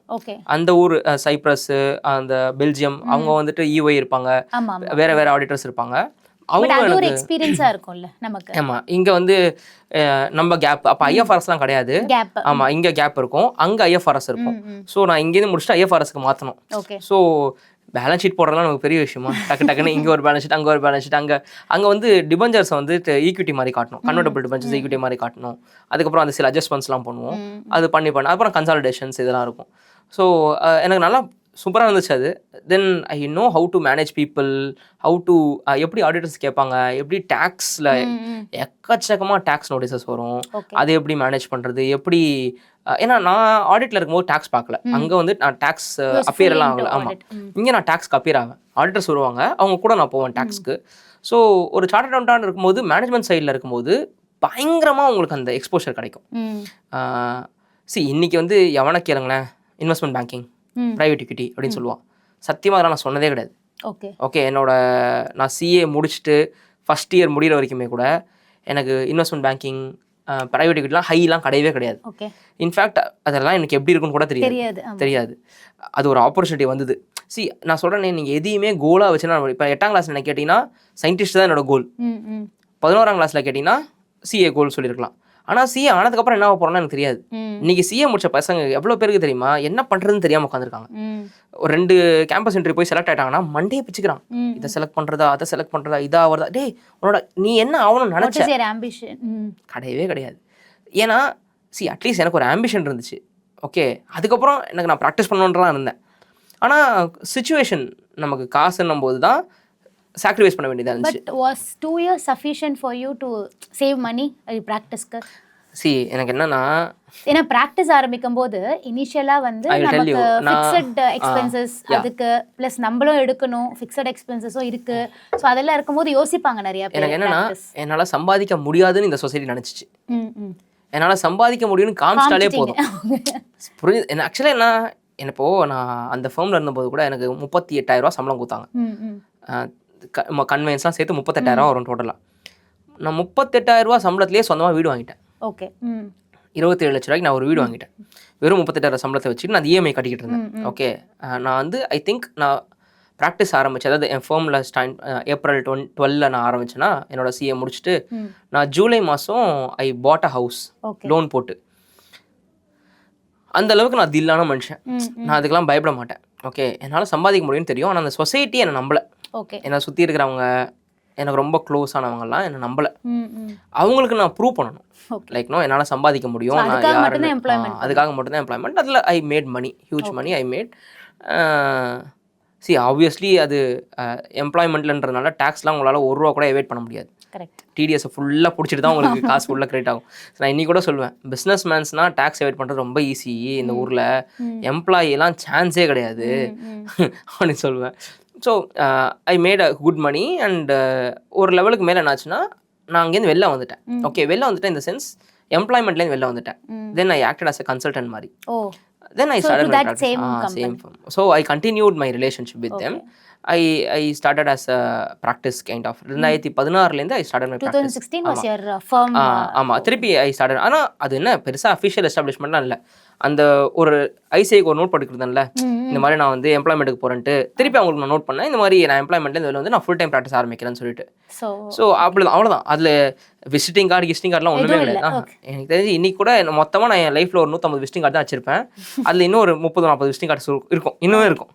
ஸோ அதோட தான். சரி அது உங்களோட மெயின் ஃபோக்கஸ் ப்ராக்டிஸ் இல்லாமல் டீச்சிங்? அப்போ ப்ராக்டிஸ் தான். இப்போது நீங்கள் ஒரு நாளைக்கு என்னென்னலாம் பார்ப்பீங்களோ எல்லாமே நானும் பார்ப்பேன். ஓகே. இப்போது 10ஆம் தேதி வந்துடுச்சுன்னா ஜிஎஸ்டி ஃபைலிங் இருக்கும். 15ஆம் தேதி ஆச்சுன்னா 2A டவுன்லோட் பண்ணணும். 7ஆம் தேதி ஆயிடுச்சுன்னா டிடிஎஸ் கட்டணும். 20ஆம் தேதி ஆச்சுன்னா 3B பண்ணணும். 30ஆம் தேதிக்குள்ளே எல்லாமே பண்ணணும். சில விஷயங்கள்லாம் பண்ண வேண்டியிருக்கும், எம்ஏஎஸ் போடுறது அதெல்லாம் இருக்கும். இது எல்லாமே நான் பண்ணிட்டு இருப்பேன். Okay okay. Maybe not for one company, maybe for 16-17 companies. ஆனால் 10% டிடக்ஷனில் வருவேன்.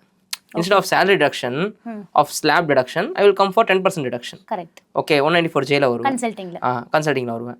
ஸோ நான் வந்து ஒரு ஆடிட் ஃபேர்ம் அப்படின்னு இருந்து தான் ப்ராக்டிஸ் பண்ணணும்னு அவசியம் இல்லை. So you are independent consultant அந்த மாதிரி. ஸோ என்ன பொறுத்த வரைக்கும் நான் ப்ராக்டிஸ் பண்ணுறேன். Okay okay. அந்த மாதிரி ஒரு ஃபீல். சி அந்த மாதிரிலாம் நீங்கள் எதாவது சொல்கிறேன்னா, இப்போ யங்ஸ்டர்ஸ்க்கு எல்லா சைடும் இடி. ஓகே. பேரண்ட்ஸை பொறுத்த வரைக்கும் காசு சம்பாதிக்கணும். ஸோ ப்ராக்டிஸ்னால் வந்து ஒரு தனியாக ஒரு ஆஃபீஸ் வைக்கணும், அதுக்கு 25,000 மாதம் வாடகை தரணும், அப்படிலாம் இருக்குல்ல. அப்படிலாம் எதுவுமே தேவையில்லை. நீ ஒரு நல்ல கிளைண்ட்டை பிடிச்சிட்டு கிளைண்ட் ஆஃபீஸ்லேயே போய் உட்காந்துடலாம். Okay okay. ஏன்னா எக்ஸாக்ட்லி ஆடிட்டர் ஆஃபீஸ்னா இப்போ நான் ஆடிட் பண்ணும்போது எல்லா ஆஃபீஸ்லையுமே நான் ஆர்டிகல்ஸாக போகும்போது எல்லா ஆஃபீஸ்லையுமே ஆடிட்டர்ஸ் ரூம்னு ஒரு ரூம் இருக்கும். Okay, space. அதே மாதிரி இந்த ஆஃபீஸில் ஒரு ரூம் இருக்குது. Okay. Only thing is they have to accept you as a consultant. நீ காலையில் வந்துடுவ, சாயங்காலம் வரைக்கும் இருப்ப. ஓகே. 10 கம்பெனி நீ தான் எல்லாமே பார்த்துக்கணும். ஓகே. தென் நான் வந்துட்டு அப்போ அஷூரன்ஸ் சர்வீசஸ் பண்ணல. அஷூரன்ஸ் சர்வீசஸ்க்கு தனியாக ஆடிட்டர்ஸ் இருக்காங்க.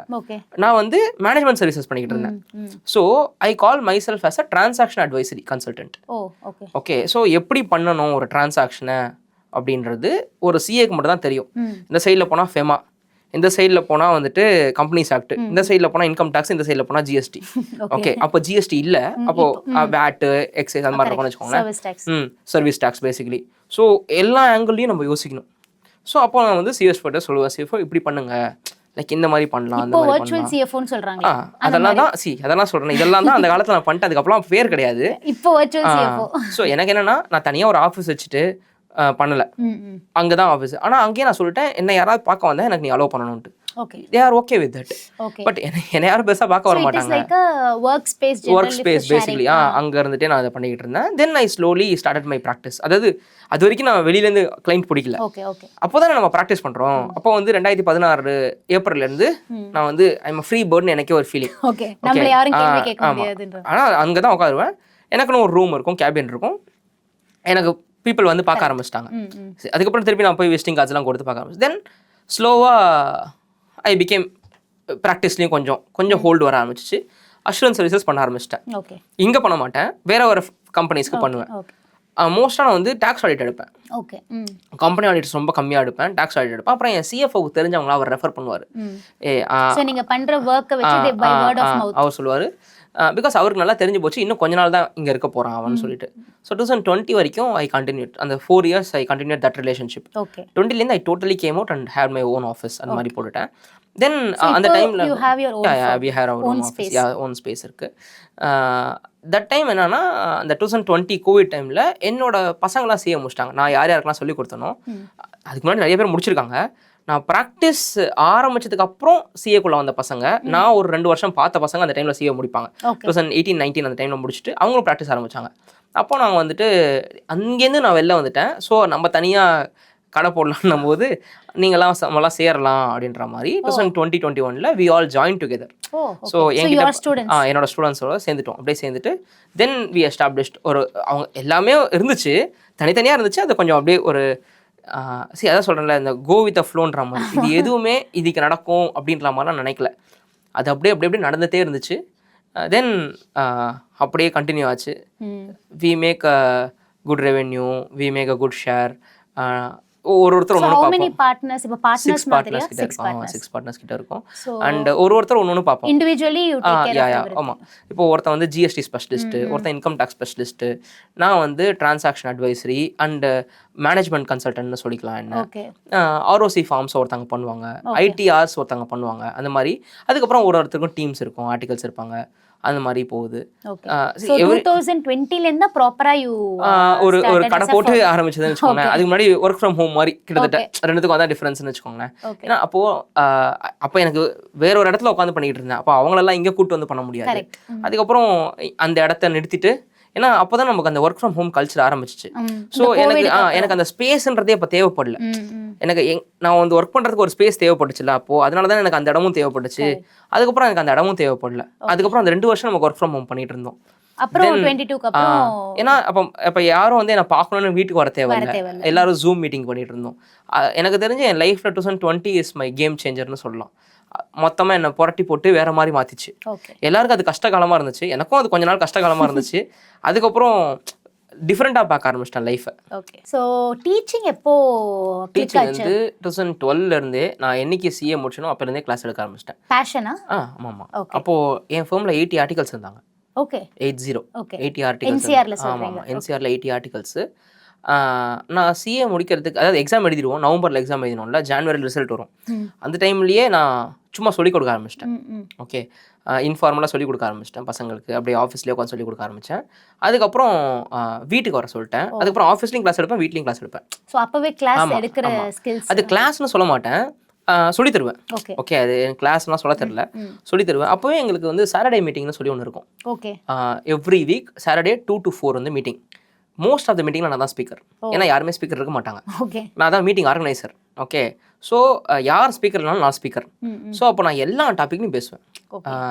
Companies act, income tax act, அப்போ இருந்த சர்வீஸ் டேக்ஸ் பெருசாக பேசினதில்லை, ஆனால் வேட் கொஞ்சம் பேசின ஞாபகம் எனக்கு இருக்குது. ஆனால் கம்பெனிஸ் ஆக்ட்டு, இன்கம் டேக்ஸ் ஆக்ட்லாம் நான் நிறையா பேசுகிற ஞாபகம் இருக்குது. அப்போது ஏதாவது ஒரு ஆடிட்டில் நம்ம ஒரு query பார்த்துருப்போம். அப்போ அக்கௌண்டிங் ஸ்டாண்டர்ட்ஸ் ரொம்ப ஃபேமஸ். டால்ஃபி டிசோசான்னு ஒரு புக் இருக்கும். அந்த டால்ஃபி டிசோசா புக்கை நான் ஃபுல்லாக கரைச்சி குடிச்சிருந்தேன். எனக்கு இன்னும் நல்லாவே ஞாபகம் இருக்குது.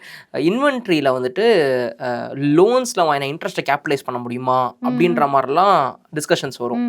அப்போ வந்து டால்ஃபி டிசோசா புக்கெல்லாம் எடுத்து எந்த மாதிரி இன்வென்ட்ரிக்கு லோன் வாங்கினா ஒர்க்கிங் கேபிட்டல் லோனில் வர இன்ட்ரெஸ்ட்டை கேபிட்டலைஸ் பண்ணலாம் அப்படின்ற டிசிஷன்ஸ்லாம் நாங்கள் எடுப்போம். அப்புறம் கம்பெண்டியம் ஆஃப் ஒப்பீனியன்ஸ் ஆஃப் ஐசிஐன்னு சொல்லிட்டு ஒரு ப்ளூ கலரில் ஒரு புக் இருக்கும், குண்டு குண்டாக இருக்கும். அப்புறம் ஐடிஆர்ஸ்ன்னு சொல்லிட்டு நல்லா சீதாராமன் கம்பெனியில் மாதம் ஒரு ரிப்போர்ட் போடுவாங்க. அதை அப்படியே நாங்கள் எடுத்து புக்கு மாதிரி பைண்ட் பண்ணுவாங்க. இப்போ நம்ம அட்வொகேட் ஆஃபீஸ்லாம் பார்க்குறோம்ல, பெருசு பெருசாக புக்கு இருக்க மாதிரி. அது எப்படி இருக்குன்னா, எனக்கு தெரிஞ்சு அந்த மாதிரி புக்காக வாங்க மாட்டாங்க. இவங்க என்ன பண்ணுவாங்கன்னா, ஒரு மேக்சின் மாதிரி வரும். அது அந்த மேக்சினை வந்துட்டு தே வில் சேமிச்சு வைப்பாங்க. ஆமாம், சேமிச்சு வச்சுட்டு சணல் போட்டு கட்டுவாங்க அந்த மேக்சினை. எனக்கு இன்னும் நல்லா ஞாபகம் இருக்குது. அதுக்கப்புறம் கட்டாக இருக்கிற மேக்சினை கொண்டு போய் அங்கே கொடுப்பாங்க. அவங்க பைண்ட் பண்ணி அந்த இது போட்டு தருவாங்க. ஆமாம், அப்படி தான் அந்த புக்கு வரும். அந்த புக்கு அப்படியே வாங்க முடியுமான்னு எனக்கு தெரியல இப்போ வரைக்கும். ஓகே, ஸோ இப்போல்லாம் எல்லாமே ஆன்லைனில் அவைலபிளாக இருக்குது. ஆனால் அன்றைக்கெல்லாம் ஃபிசிக்கல் புக்கு தான். அந்த ஃபிசிக்கல் புக்ஸ் எடுத்து நாங்கள் படிப்போம். அதுலேருந்து அதாவது ஒரு இஷ்யூஸ்க்கும் இப்போ ஒரு அசஸ்மெண்ட்டு வருதுன்னா என்னை கூப்பிட்டு பாரு பார்ட்னர், நான் டைப் படிப்பேன். ஸோ நான் எந்த அளவுக்கு மாறினேன்னா, நான் இப்படி டைப் படிச்சுட்டு இருந்தேன் ஒரு காலத்தில். ஐயோ பிஏ காணுமே, எங்கடா பின்னு கேட்டேன் ஒரு ஃப்ரெண்டுக்கிட்ட. அப்படிலேருந்து அவர் சொல்லும்போது அதே ஸ்பீடில் டைப் படிக்க அந்த ஸ்பீடுக்கு மாறினேன். ஆர்டிகல்ஷிப் தான் நமக்கு எல்லாமே. எனக்கு என்னோடய லைஃப் மொத்தமாக எனக்கு எல்லாமே கற்றுக் கொடுத்தது அங்கே தான். எனக்கு கான்ஃபிடன்ஸ் எந்த அளவுக்கு இருக்குன்றதை கூட அங்கே தான் கற்றுக்கிட்டேன் நான். ஸோ அதுலேருந்து டீச்சிங் அப்படியே அங்கே அவ்வளோ கற்றுக்கிட்டோமே. அதான் சொல்கிறேன், நான் அடுத்த ஜென்மத்துக்கு சேர்த்து பார்த்துட்டேன். ஓகே, அப்போ அவ்வளோ கற்றுக்கிட்டோமே. இது ஏன்னா எல்லாருக்கும் அந்த எக்ஸ்போஷர் கிடைக்கவே கிடைக்காது. ஓகே, எல்லாருக்கும் அந்த மைண்ட் செட் இருக்குமா? மைண்ட் செட் இருந்தாலும் அந்த எக்ஸ்போஷர் இருக்குமா? ரெண்டு விஷயம். ஒன்று ஆப்பர்ச்சுனிட்டி. உங்களுக்கு ஆப்பர்ச்சுனிட்டி கிடைச்சா தான் நீங்கள் ப்ரூவ் பண்ண முடியும். நீங்கள் எவ்வளோ பெரிய ஆளாக கூட இருக்கட்டும், உங்களுக்கு அந்த ஆப்பர்ச்சுனிட்டி வேணும். அந்த ஆப்பர்ச்சுனிட்டி கிடைச்சதுன்னா நீங்கள் ப்ரூவ் பண்ணலாம். கிடைக்குமான்றது டவுட்டு தான். எல்லாருக்கும் கிடைக்குமான்றது டவுட்டு. கிடைச்சதுக்கப்புறம் ப்ரூவ் பண்ணணும். ப்ரூவ் பண்ணதுக்கப்புறம் ப்ரூவ் பண்ணிக்கிட்டே இருக்கணும். அதான் பெரிய தலைவலி. பண்ணிக்கிட்டே இருக்கணும். ஒரு படம் ஃப்ளாப் ஆனாலும் ஒரு ஹீரோவை தூக்கி போட்டுற மாதிரி தான் அது. பண்ணிக்கிட்டே இருக்கணும். அது ஒரு பெரிய உங்களுக்கு ஒரு பெரிய ஒரு வெறுப்பு கொடுக்கும். எவ்வளோ தரம் தான் நீங்கள் ப்ரூவ் பண்ணிகிட்டே இருப்பீங்க, சறுக்கவே கூடாது. ஓகே, அப்படின்ற மாதிரி இருக்கும். அதுவே நமக்கு ஒரு ஃப்ரஸ்ட்ரேஷனை கொடுக்கும், ஒரு ப்ரெஷர் கொடுக்கும். ஒரு எரிச்சலை கொடுக்கும். ஓகே, நிறைய பேர் ஆடிட்டில் எனக்கு தெரிஞ்சு ரொம்ப வருஷம் இருக்க மாட்டாங்க. ரொம்ப சில பேர் மட்டும் தான் ரொம்ப வருஷம் ஆடிட்டில் இருப்பாங்க. ஏன்னா அது ரொம்ப ப்ரெஷரான ஒரு ஒர்க்கு. தப்பு பண்ணால் பெரிய பிரச்சனை. அதுவும் நான் பார்க்குற எல்லா கம்பெனியும் பெரிய கம்பெனி, எதுவுமே சின்ன கம்பெனிலாம் கிடையாது. தூக்கி ஜெயிலில் வச்சுருவாங்க அந்த மாதிரி கம்பெனிஸ் தான். ஸோ அப்போ ரொம்ப ரொம்ப கேர்ஃபுல்லாக இருக்கணும். டிசிஷனை போனால் இஷ்டத்துக்கு எடுக்க முடியாது. அப்போ நமக்கு எக்கச்சக்க விஷயங்கள் தெரிய வரும். ஒரு ஆங்கிள்லையும் நீங்கள் வந்து ஷேர் கேபிட்டல் மட்டும் என்கிட்ட பேசணும் நினைக்கல, நான் ஒரு 15 கம்பெனியில் என்ன பிரச்சனை இருக்குது ஷேர் கேபிட்டல்னு சொல்லுவேன். அதாவது விதவிதமான பிரச்சனை, என்னடா இப்படிலாம் கூட நடக்குமான்ற மாதிரிலாம் பிரச்சனை சொல்லுவேன் நான். அப்போல்லாம் ஷேர் அப்ளிகேஷன் பெண்டிங் அலாட்மெண்ட்னு ஒரு பெரிய லைன் ஐட்டமே இருக்கும். ஓகே, இப்போலாம் வந்துட்டு அது அசால்ட்டாக ஈஸியாக க்ளோஸ் பண்ணி, ஏன்னா 60 நாளைக்கு மேலே வச்சிக்க முடியாது. அப்போல்லாம் வந்து 7 வருஷம் 8 வருஷம்லாம் பார்த்துருக்கேன் ஷேர் அப்ளிகேஷன் பெண்டிங் அலாட்மெண்ட். அப்போ ஐஇபிஎஃப்லாம் வந்து பேச்சுக்கு தான் இருக்குமே தவிர ஒரு ஃபண்டாக இருக்குமா, எவ்வளோ மூவ் பண்ணுறான்னு டவுட் தான் எனக்கு. ஸோ அந்த மாதிரி ஷேர் கேபிட்டல்லே அவ்வளோ பிரச்சனை இருக்கும். ஆத்தரைஸ் கேபிட்டலே கம்மியாக இருக்கும், பெய்ட் அப் கேபிட்டல் இன்க்ரீஸ் பண்ணி விட்டுருவாங்க. அவங்களுக்கே தெரியாது. நம்ம பேக் டேட்டில் போய் ஃபார்ம் ஃபைல் பண்ண வேண்டியிருக்கும். என்ன பிரச்சனைனா பார்க்க முடியாது. எல்லாத்துலேயும் இஷ்டத்துக்கு ரிசர்வ் சர்ப்ளஸ் இருக்கும். மேட்டை எவாய்ட் பண்ணுறதுக்காக ஸ்ட்ரைட்டாகவே ரிசர்வ்ஸில் கொடுத்துருவாங்க கிரெடிட். ஏன்னா பிஎன்எல்ல போட்டதுனால நீ மேட் போடுவேன், நான் ரிசர்வ்ஸ்லேயே கொடுத்துருவேன்ட்டு. இவங்க போட்டதுக்கு அப்புறம் தான் அங்கே அமெண்ட்மெண்ட் வரும். அதெல்லாம் நீ ரிசர்வ்ஸில் போடக்கூடாது, அப்படி போட்டாலும் நீ மேட் வரும்ன்ற மாதிரி. எனக்கு தெரிஞ்சு நான் வந்து ஏஎம்டி, அந்த மினிமம் ஆல்டர்னேட் அது வந்து 2010லயோ 11லயோ தான் வருதுன்னு நினைக்கிறேன். ஏன்னா அதுக்கு முன்னாடி வருஷம் ஒரு கிளைண்ட்டுக்கு வந்து நாங்கள் 10W எக்ஸம்ஷன் போட்டு கிளைம் பண்ணியிருந்தோம். அதுக்கு அடுத்த வருஷம் தான் அதை கொண்டு வராங்க. ஓகே, அப்போ தான் பார்த்தேன், என்னடா நீங்கள் கூட்டணும் எனக்கு ஒன்று சொல்கிறீங்க, நானும் கிளைண்ட்டை கூட்டணும், பத்தியா இதில் ஒன்று இருக்குதுன்னு வர வைக்கிறேன், உள்ள கூட்டு வந்து அடிக்கிறீங்கடா அப்படின்ற மாதிரி. ஏன்னா மாற்றினே இருப்பாங்க ஆக்டர். ஓகே, நம்ம ஒரு அட்வைஸை கொடுத்து கிளைண்ட்டை கூட்டு வந்தால் அன்னைக்கு அது இருக்கும், நாளைக்கு அது இருக்காது. ப்ளஸ் 1961 போய் மாற்றுவாங்க அதை. ஸோ நம்ம அப்டேட்டடாக இருந்துகிட்டே இருக்கோம். ரெட்ராஸ்பெக்டிவ் அமெண்ட் பண்ணுவாங்கல்ல, அதெல்லாம் பண்ணுவாங்க. பயமாக இருக்கும், சிதம்பரம் நாளைக்கு என்ன சொல்ல போகிறாரோ அப்படின்னு பட்ஜெட் வரும்போதெல்லாம். அது எப்போ குட்டி பையன் நான், அப்போது என்ன 18-19 வயசுலேயே நான் பட்ஜெட்டை பார்த்துட்டு அடுத்த நாள் கிளாஸ் எடுப்பேன். ஸோ அப்போவே அந்த கான்ஃபிடன்ஸ் வந்து அது ஆமாம், எனக்கு அந்த பிரின்சிபல்ஸ் அப்படி இருந்தாங்க அந்த காலத்தில். அப்படி ரொம்ப எவ்வளோ பேருக்கு நீங்கள் லைக் ஒரு அகாடமி மாதிரி? இப்போ வந்து we take only online classes. Okay, முன்னாடி ஃபிசிக்கல் கிளாஸ்லாம் எடுத்துகிட்டு இருந்தேன், இப்போ ப்ராக்டிஸ் பண்ணுறேன். ஸோ என்னால் கம்ப்யூட்டேஷன் ரொம்ப கஷ்டமாக இருக்குது. ப்ளஸ் கிளைண்ட் வந்துட்டாங்கன்னா அவங்கள போன்னு சொல்ல முடியாது. இப்போ எனக்கு 1:30 மணிக்கு கிளாஸ் இருக்குது அப்படின்னா, மத்தியானம் ஒரு எக்ஸாம்பிள் சொல்கிறேன், மத்தியானம் 1:30 மணிக்கு நான் கிளாஸ் வைக்கிறேன். லஞ்ச் டைமில் தான் நான் கிளாஸ் வைப்பேன் மோஸ்ட்டாக. ஓகே, ஸோ ஏன்னா நான் லஞ்ச் முடிச்சுட்டு வரும்போது என்னோட கொலீக் லஞ்சுக்கு போவான். என் கொலீக் வந்து 3:30 மணிக்கு லஞ்ச் போவான். ஓகே, 3:30 தான் அவன் சாப்பிட போவான். யோசிச்சு பாருங்களேன். அப்போது ஏன்னா நான் அப்போ கிளாஸ் முடிச்சுட்டு வருவேன், அவன் 3:30 மணிக்கு சாப்பிட போவான். அந்த மாதிரி இருக்கும். அப்படின்னு வச்சுக்கோங்களேன். யாராவது ஒருத்தர் கிளைண்ட்டை பார்த்துட்டே இருக்கணும். அவன் கிளைண்ட் எப்போ வராங்க யாருக்கு தெரியும். கிளைண்ட் வந்து அவன் போன்னு சொல்ல முடியாது, இருங்கன்னு சொல்ல முடியாது ரொம்ப நேரம். யாராவது ஒருத்தர் பேசிகிட்டு இருந்தால் ஒருத்தனை இருக்க சொல்லலாம். அது மாதிரி இருக்கும். அதனால நாங்கள் இப்போ ஒரு பார்ட்னர் வந்து ஏர்லி மார்னிங் கிளாஸ் எடுப்பான், 6:30 to 8:39 கிளாஸ் எடுப்பான். இன்னொரு பார்ட்னர் வந்துட்டு மார்னிங் 10 to 12 எடுப்பாங்க கிளாஸ். உங்களோட பார்ட்னர்ஸ் எல்லாருமே எங்களோட பார்ட்னர்ஸ் தான். So we all do practice, we all take class. ஆமாம், இது தவிர வெளியிலேருந்து ஒரு 2 பேர் அவனோட க்ளோஸ் ஃப்ரெண்ட்ஸ். நான் சிஏ படிக்கிற காலத்துலேருந்து எங்கள் ஃப்ரெண்டு அவங்க 2 பேர் இருக்காங்க. அவங்க தனியாக ஆஃபீஸ் வச்சுருக்காங்க, அவங்க ப்ராக்டிஸ் தான் பண்ணுறாங்க, தனியாக ஆஃபீஸ் வச்சுருக்காங்க. அவங்க அங்கேருந்து கிளாஸ் எடுப்பாங்க. அந்த மாதிரி we do. So you take for foundation inter and final. எப்படி இருக்கு ரெஸ்பான்ஸ்? எனக்கு வந்துட்டு 2024 நியூ சிலபஸ் வந்துச்சு. ஓகே, அதில் தமிழ்நாட்டில் we gave all India rank 12. Super. So அது வந்து இன்டரில் கொடுத்தோம்.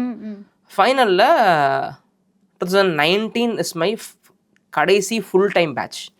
அதுக்கப்புறம் நான் ஃபைனலை குறைச்சிக்கிட்டு ஃபவுண்டேஷன் இன்டர் எடுக்க ஆரம்பிச்சிட்டேன். ஸோ ஃபைனல் என்னோட பேட்ச் வந்து 2026 மேல தான் ப்ராப்பர் பேட்ச் வரும். ப்ராப்பர் பேட்ச் நடக்க ஆரம்பிச்சிட்டோம். 26 மேல தான் ஃபஸ்ட்டு ஒரு எக்ஸாம் எழுதுகிற மாதிரி ஒரு பேட்ச் வரும். அது இப்போது போயிட்டு இருக்கிறதுலாம் வந்துட்டு ஃபுல்லாக ஃபவுண்டேஷன் இன்டர். அண்ட் ஃபவுண்டேஷனில் we are giving almost like 66% தான் கொடுத்துருக்கேன். லாஸ்ட் இயர் 2024 ஜூன் 66% கொடுத்துருந்தேன். இப்போது ஃபவுண்டேஷன் பாஸ் பண்ணுற பசங்க நிறைய பேர் என்கிட்ட படிக்கிற பசங்க 17 வயசில் பாஸ் பண்ணுவாங்க. Before they complete 18. என்கிட்ட இப்போ இன்டர் படிச்சுட்டு இருக்காங்க, மே எக்ஸாம் எழுத போகிற பசங்க. அதில் 2-3 பேருக்கு இன்னும் 18 கம்ப்ளீட் ஆகல. ஓகே, நான் தான் சொல்லிட்டு இருந்தேன், நீ வந்து உனக்கும் என்ன மாதிரி உங்கள் அம்மா தான் வந்து கையெழுத்து போடணும் போல இருக்கு அப்படின்னு சொல்லிட்டு இருந்தேன். And they all will complete CA by 20 and off 21 maximum 21-22 முடிச்சிருவாங்க எல்லாருமே. ஸோ உங்களுக்கு ஸ்டூடெண்ட்ஸ் இவ்வளோ பேர் இருக்கும்போது ஆர்டிகல்ஸ் ஈஸியாக கிடைக்குமா? எனக்கு கிடைக்கும். ஓகே, எனக்கு ஈஸியாக கிடைக்கும். பிகாஸ் மற்ற ஃபர்ம்ஸ்க்குலாம் it is very difficult to get articles. ஆமாம், ஸோ அது ஒரு அட்வான்டேஜ் இல்லையா நமக்கு? எனக்கு என்னன்னா, என் ஃபர்முக்கு மொத்தம் எனக்கு எவ்வளோ பேர் வேணும்னா 7 பேர் 8 பேர் இருந்தால் போதும். ஏன்னா so you restrict your work accordingly since ஏன்னா டீச்சிங்கும் பண்ணுறோம் அதனால அண்ட் இஷ்டத்துக்கு கிளைண்ட்ஸ் எடுக்கிறது இல்லை, ரிஸ்கியான கிளைண்ட்ஸ் எடுக்கிறதே இல்லை. ப்ளஸ் நம்ம வேல்யூ அடிஷன் கரெக்டாக கொடுக்கணும் கிளைண்ட்ஸ். சரி எனக்கு என்னன்னா ஒரு பாட்டம் 20 லட்சம் சம்பாதிச்சா போதும். ஓகே அப்போ அதுக்கு தகுந்த மாதிரி டர்ன் ஓவர் இருந்தால் போதும், அதுக்கு தகுந்த மாதிரி இருந்தால் போதும். ப்ளஸ் அவ்வளோதான். சரி நீங்கள் எவ்வளோ ஆசைப்படுறீங்களோ அவ்வளோ நீங்கள் சம்பாதிக்கலாம். உங்கள் ஆசை 1 கோடியாக இருந்ததுன்னா அதுக்கு தகுந்த மாதிரி நீங்கள் சம்பாதிக்கலாம். அதுக்கு தகுந்த மாதிரி நீங்கள் உழைக்கணும், அதுக்கு தகுந்த மாதிரி ரிஸ்க்கும் எடுக்கணும். ஏன்னா இப்போ எனக்கு வந்து 65,000 ரூபா ஆடிட் ஃபீஸ் கொடுக்குற கிளைண்ட்டே எனக்கு பயமாக இருக்குது. என்னென்னலாம் ஒழிச்சு வச்சிருக்கானோ தெரியலடா அப்படின்ற மாதிரி திக்குன்னு இருக்கும். அவன் ப்ரொஃபஷனல் ஃபீஸ்னு போட்டு அவன் ஃப்ரெண்ட்ஸ்க்குலாம் காசு கொடுத்துருப்பான். ஓகே திருப்பி அங்கேருந்து கேஷ் எடுத்திருப்பான். யாருக்கு தெரியும்? அவங்களுக்கு நான் ஆடிட் பார்க்கறதில்ல. ஒரு ஃப்ரெண்டுக்கும் நான் ஆடிட் பார்க்கறதில்ல. எனக்கு ஒரு பில் வேணும், டிடிஎஸ் பிடிச்சிருக்கணும், பில் இருக்குது, டிடிஎஸ் இருக்குது, அக்ரிமெண்ட் இருக்குது, அவ்வளோதான் நான் பார்க்க முடியும். அதுக்கு மேலே நான் என்ன பார்க்க முடியும்? அது ஜென்யூனிட்டியா இல்லையான்னா நான் என்ன இன்வெஸ்டிகேஷன் நான் பண்ண வந்திருக்கேன். ஸோ எனக்கு தெரியும் ஒரு லெவலில் வரைக்கும் தான் நம்ம கேள்வி கேட்க முடியும். அது மாதிரி போதும். சில கிளைண்ட்ஸ் போதும், சில கிளைண்ட்ஸ்லாம் கொடுத்துடுறது. ஒரு 2 வருஷம் பார்த்ததுக்கு அப்புறம் எப்பா முடியலடா சாமினா நான் அவங்கள்ட்ட ரொம்ப பொலைட்டாக போய் சொல்லிட்டு நீங்கள் வச்சுக்க. நான் இஷ்டத்துக்கு ரிஸ்க் எடுத்திருந்தேன்னா நான் எக்கச்சக்க கிளைண்ட்ஸ் பிடிச்சிருக்கலாம். பயம் எனக்கு. சோ ஒவ்வொருத்தர் ஒரு மாதிரி இருப்பாங்க. எத்திக்ஸ்னு கொஞ்சம் நான் எத்திக்ஸ் பார்க்குற ஆளு. ப்ளஸ் நீங்க டீச்சிங் பண்றதுனால it is more like a passion and நம்ம அதாவது revenue generating. Correct. practice what you preach பண்ற மாதிரி. Correct. see revenue generating is teaching is revenue generating but I நான் என்னோட கேட்டாங்கன்னா சிரிச்சிருவீங்க. நான் வந்து 90% 80% பசங்க தான் கிளாஸ் எடுப்பேன். லைக் நீங்க வந்து 10th வந்து 85% எடுத்துக்கணும், 11th வந்து 85% எடுத்துக்கணும். you have conditions. ஆமா. ஓகே எனக்கு வந்து ஒரு 10 என்கொயரி வந்ததுன்னா எனக்கு 2 ஸ்டூடெண்ட் தான் நான் ஸ்டூடெண்டா மாத்துவேன். 8 பேரை நான் ரிஜெக்ட் பண்ணிடுவேன். நான் என்னன்னா அந்த மாதிரி ரிசல்ட் கொடுக்கணும்னு மட்டும் இல்லை, நான் ஐஐடி மாதிரி ஆகணுன்ற ஆசை.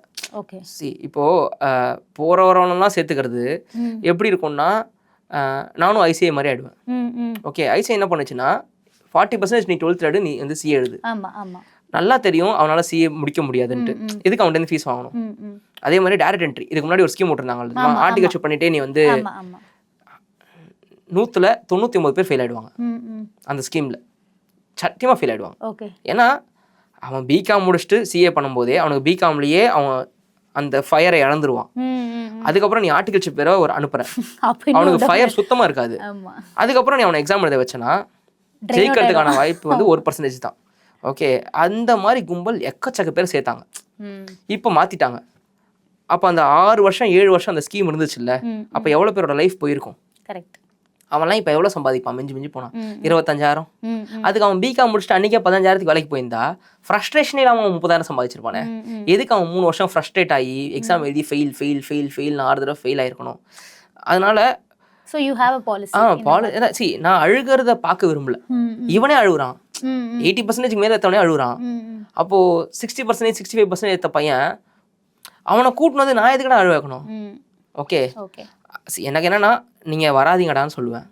பிகாம் படிங்க, எம்பிஏ படிங்க, அப்படி உங்க லைஃபை கேரி ஆன் பண்ணிக்கிங்க. படிப்பு தான் வாழ்க்கை, படிப்பு தான் எனக்கு எல்லாமேன்றவன் தான் சிஏக்குள்ள வரணும்.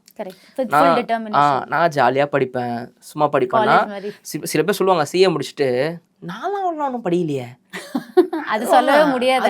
இல்லை சொல்லுவாங்க சில பேர், பார்த்துருக்கேன். டேய் எப்படா அப்படி புழுகுறீங்க, இப்படி சொல்லிட்டு போயிடுறா, உன்னை பார்த்துட்டு அவன் 10 பேர் வந்துடுறானேடா.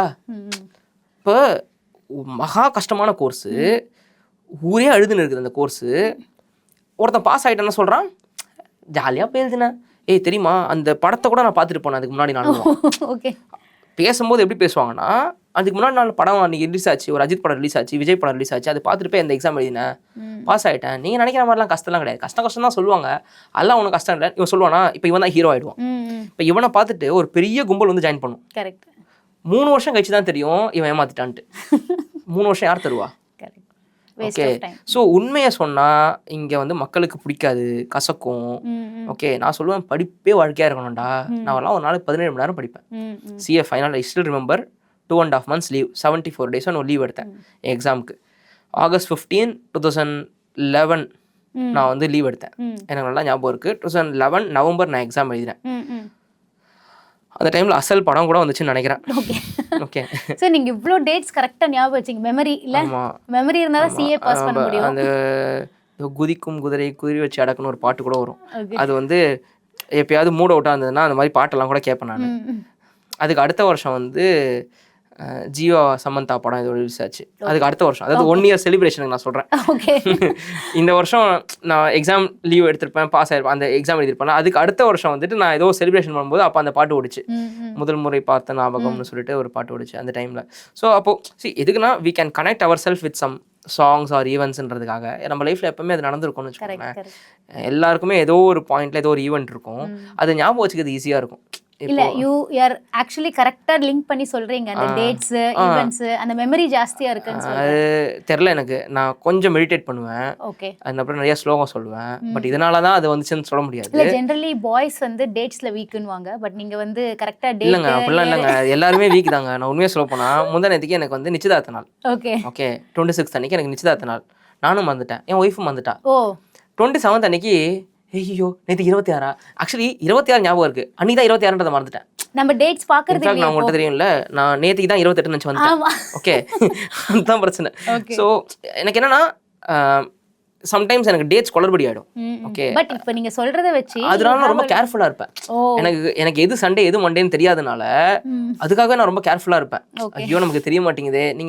நீங்க லீவ்ல இருக்கும்போது, எக்ஸாம் லீவ்ல இருக்கும்போது எது சண்டே எது மண்டேனே தெரியாது. உண்மையாக சொல்ல போனா எல்லா நாளும் படிச்சுட்டே இருப்போம், விடிய படிப்போம். இது நான் 1:30 மணி 1:45 மணிக்கு தூங்குறதே எனக்கு தெரியாது. அப்படியே படுத்து தூங்கிடுவேன். நான் புக்கு மேலே தான் தூங்குவேன் பாதி நாள். எங்க அம்மா வந்து அடுத்த நாளுக்கு எடுத்து புக்கெலாம் எடுத்து வச்சுட்டு அப்புறம் சூரிய வெளிச்சம் வந்து மூஞ்சில் அடிச்சோம் எழுந்துப்பேன். அப்படிதான் இருக்கும். ஏன்னா எங்கள் வீட்டில் சூரிய வெளிச்சம் உள்ள வரும். ஓகே அது அடித்தோடனே எழுந்துப்பேன். ஐயோ 6:30 மணி 7 மணி ஆயிடுச்சா, 7 மணி எழுந்து பண்ணிச்சுக்கோங்களேன். அப்படி படிப்பேன் நான், இப்படி வெறித்தனமாக படிப்பேன். அப்படி படித்தே நான் கஷ்டமாக தான் இருந்துச்சு. நான் வந்து ஃபஸ்ட் டைமில் பாஸ் பண்ணிட்டேன். ஆனால் எனக்கு 3 சப்ஜெக்டில் வந்து எனக்கு பயம். ஏஎஃப்எம், தட் இஸ் இப்போ எஸ்எஃப்எம் ஏஎஃப்எம் இருக்குல்ல, அது பயம். காஸ்டிங் பயம், இஸ்கா பயம். பட் இஸ்காவில் நல்லா மார்க் வாங்கிட்டேன். அப்போல்லாம் இஸ்கா இருந்துச்சு. ஏஎஃப்எம் காஸ்டிங் ரொம்பவே பயந்துட்டேன். ஓகே 40 மார்க் தான் வந்துச்சு எனக்கு. இதில் நான் ஃபெயில் ஆகிடுவேன் பார்த்துட்டேன். நான் எல்லாத்துலேயும் எக்ஸாம்ஷன். அந்த 2 சப்ஜெக்ட்ல மட்டும் தான் 40 மார்க். மிச்சம் எல்லா சப்ஜெக்ட்லையும் எக்ஸாம்ஷன். எனக்கு என்னன்னா ஃபெயில் ஆனால் ஃபெயில் தானே, அசிங்கம் தானே. மிச்ச சப்ஜெக்ட்லாம் எக்ஸாம்ஷன் எடுத்துகிட்டு தெரியும். நான் டேரக்ட் டாக்ஸில் 80 ஃபைனலில். பட் எனக்கு பயம் என்னன்னா ஃபெயில் ஆகிட்டா ஃபெயில் தானே. நீ ஒரு சப்ஜெக்டில் 500 மார்க் எடுக்க முடியுமா? எடுக்க முடியாது. ஒரு சப்ஜெக்டில் 100 மார்க் தான் எடுக்க முடியும். ஹையஸ்ட்டாக நான் 75-80 எடுக்க முடியும், அவ்வளோதானே. ஸோ அதுதான் எனக்கு ஒரு பயம். ஐயோ பயந்துட்டே இருந்தேன். ஆனால் பாஸ் ஆகிட்டேன். இவ்வளோ படிச்சே பயம் இருக்கும். இன்னைக்கு வந்து யாரோ ஒருத்தர் சொல்லும் போதெல்லாம் எனக்கு வெறுப்பா இருக்கு. எப்படா போய் சொல்றீங்க, நீங்க எப்படி படிச்சிருப்பீங்க, நீங்க யாரையோ இவங்க என்னன்னா மோட்டிவேட் பண்றேன்ட்டு தப்பா மோட்டிவேட் பண்றாங்க. உண்மையா சொல்ல மாட்டாங்க. கஷ்டம், உயிரை கொடுத்து படிக்கணும் அப்படின்னு சொல்லணும்ல. பாத்துக்கலாம் அதெல்லாம். அப்போ என்ன ஆகுதுன்னா எல்லாரும் உள்ள வராங்க. டொனேஷன் இதெல்லாம் சொல்ல போனா டொனேஷன், காசை கொடுக்கறதெல்லாம் டொனேஷன். இப்போ உண்டியல்ல காசு போடுற மாதிரி தான். ஓகே வருமா வராதான்னு தெரியாம எப்படி அவ்வளோ காசு போடுவீங்க நீங்க? எல்லாரும் இன்னைக்கு எவ்வளோ ஃபீஸ் கட்டுறாங்க. ஸோ என்னோட பாலிசி என்னன்னா அப்படிலாம் காசு வாங்கக்கூடாது. அதனாலே அப்போ ரெவென்யூ ஜென்ரேட் பண்ண முடிஞ்சிருந்தா என் எத்திக்ஸை நான் அப்படி தூக்க வச்சிருந்தேன்னா இன்னைக்கு நான் வந்து ஐபிஓ போயிருப்பேன். உண்மையை சொல்ல போனா. ஏன்னா அப்படிதான் இன்னைக்கு இருக்குது. இன்னைக்கு companies are becoming listed companies. Listed companies are purchasing CA institutes. Recently I heard one news, 450 crores they bought one institute, CA institute. Okay. And that CA institute bought another CA institute by 126 crores.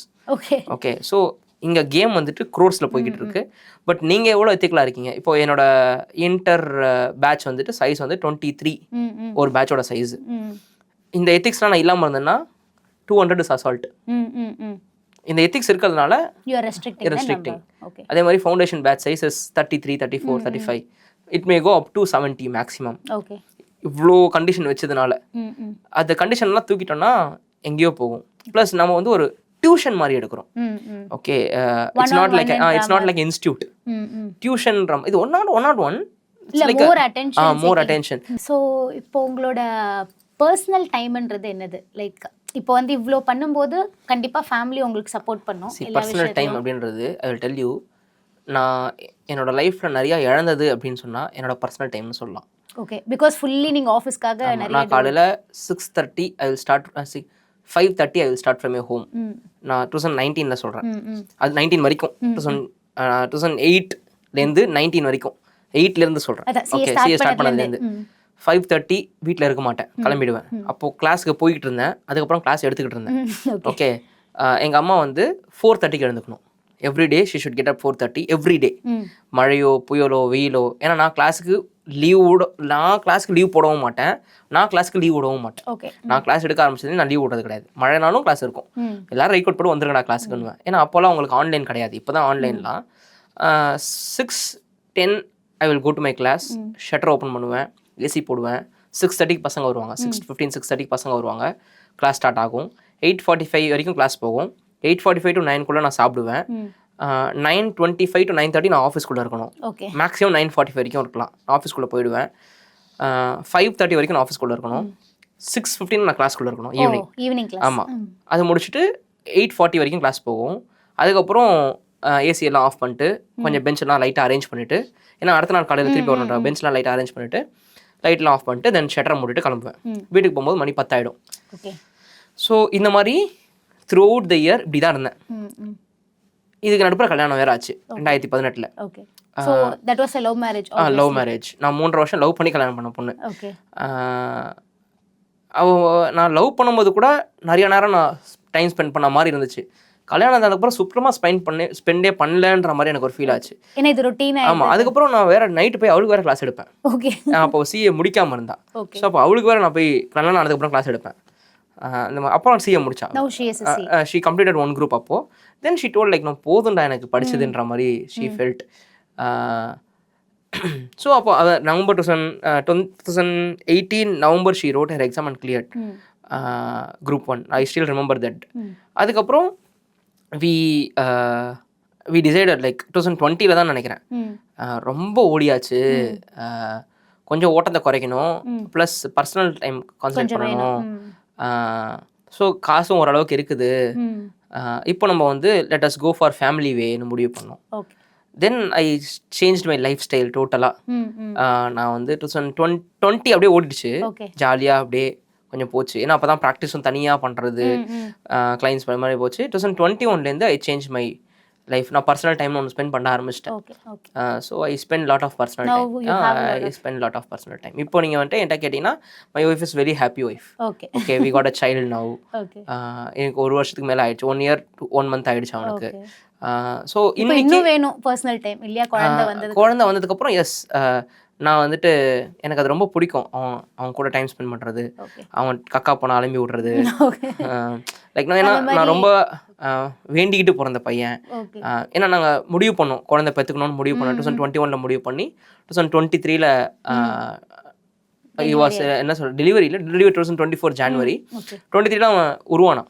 Okay, so அது ஒரு 1.5-2 years நாங்கள் அதுக்காக like நிறையா வேண்டிக்கிட்டோம், pray பண்ணோம். அதுக்கப்புறம் like life style மாற்றினோம், personal time நானும் அவ்வளோ நிறையா டைம் ஸ்பெண்ட் பண்ண ஆரம்பித்தோம். ஏன்னா முதல் 3 வருஷம் பெருசாக டைம் ஸ்பெண்ட் பண்ணல, கல்யாணம் ஆனதுக்கப்புறமும். ஆமாம், ஓடிக்கிட்டே இருப்பேன்ல, காசு ஸ்டூடெண்ட்ஸ். நான் ரொம்ப ஃபீல் பண்ணுவேன் வேறு ஸ்டூடெண்ட்ஸ் ஃபெயில் ஆகிட்டா. தூக்கம் வராது எனக்கு, ஒரு வாரம்லாம் தூக்கம் வராது. பசங்க ரிசல்ட் வந்து ஃபெயில் ஆகிட்டாங்கன்னா, பாஸ் ஆனால் கூட தூக்கம் வராது, ஃபெயில் ஆனால் சுத்தமாக தூக்கம் வராது. ஓகே, நம்ம எங்கே தப்பு பண்ணிட்டோமோ அந்த மாதிரி பசங்களுக்காக ரொம்ப ஃபீல் பண்ணுவேன். இன்னைக்கு கூட நான் நிறையா ஸ்டூடெண்ட்ஸ் எடுத்துக்காத காரணம் அதுதான். ஆல்ரெடி நான் எழுதுன்னு இருக்கேன், ஐயோ ஃபெயில் ஆகுறாங்களேன்ட்டு. இன்னும் நிறைய பேர் ஃபெயில் ஆகிட்டாங்கன்னா 66% பாஸ் ரிசல்ட் கொடுக்குற விஷயம் இல்லை, 40% ஃபெயில் ஆகிறாங்களே, அவங்களுக்கும் நான் தானே பொறுப்பு. அதுதான் நான் ரொம்ப ஃபீல் பண்ணிகிட்டே இருப்பேன். என் ஒய்ஃபே சொல்லுவா, ஐயோ ரிசல்ட் வந்தாலே எனக்கு பயமாக இருக்குது. ஒரு தடவை நான் ரிசல்ட் வரும்போதும் எங்கேயாவது இருப்போம், வெளியூரில் இருப்போம், கரெக்டாக அந்த டைமில் ரிசல்ட் வரும். ஸ்டில் ரிமெம்பர், நாங்கள் ஸ்ரீலங்கா டூர் போயிருந்தோம், அந்த இடையே ரிசல்ட் கொடுத்துட்டாங்க. டூரில் ஒரு நாள். ஆமாம், அதுக்கப்புறம் ஒரு டைம் நாங்கள் ஷிம்லா போயிருந்தோம், அந்த டைமில் ரிசல்ட் கொடுத்துட்டாங்க.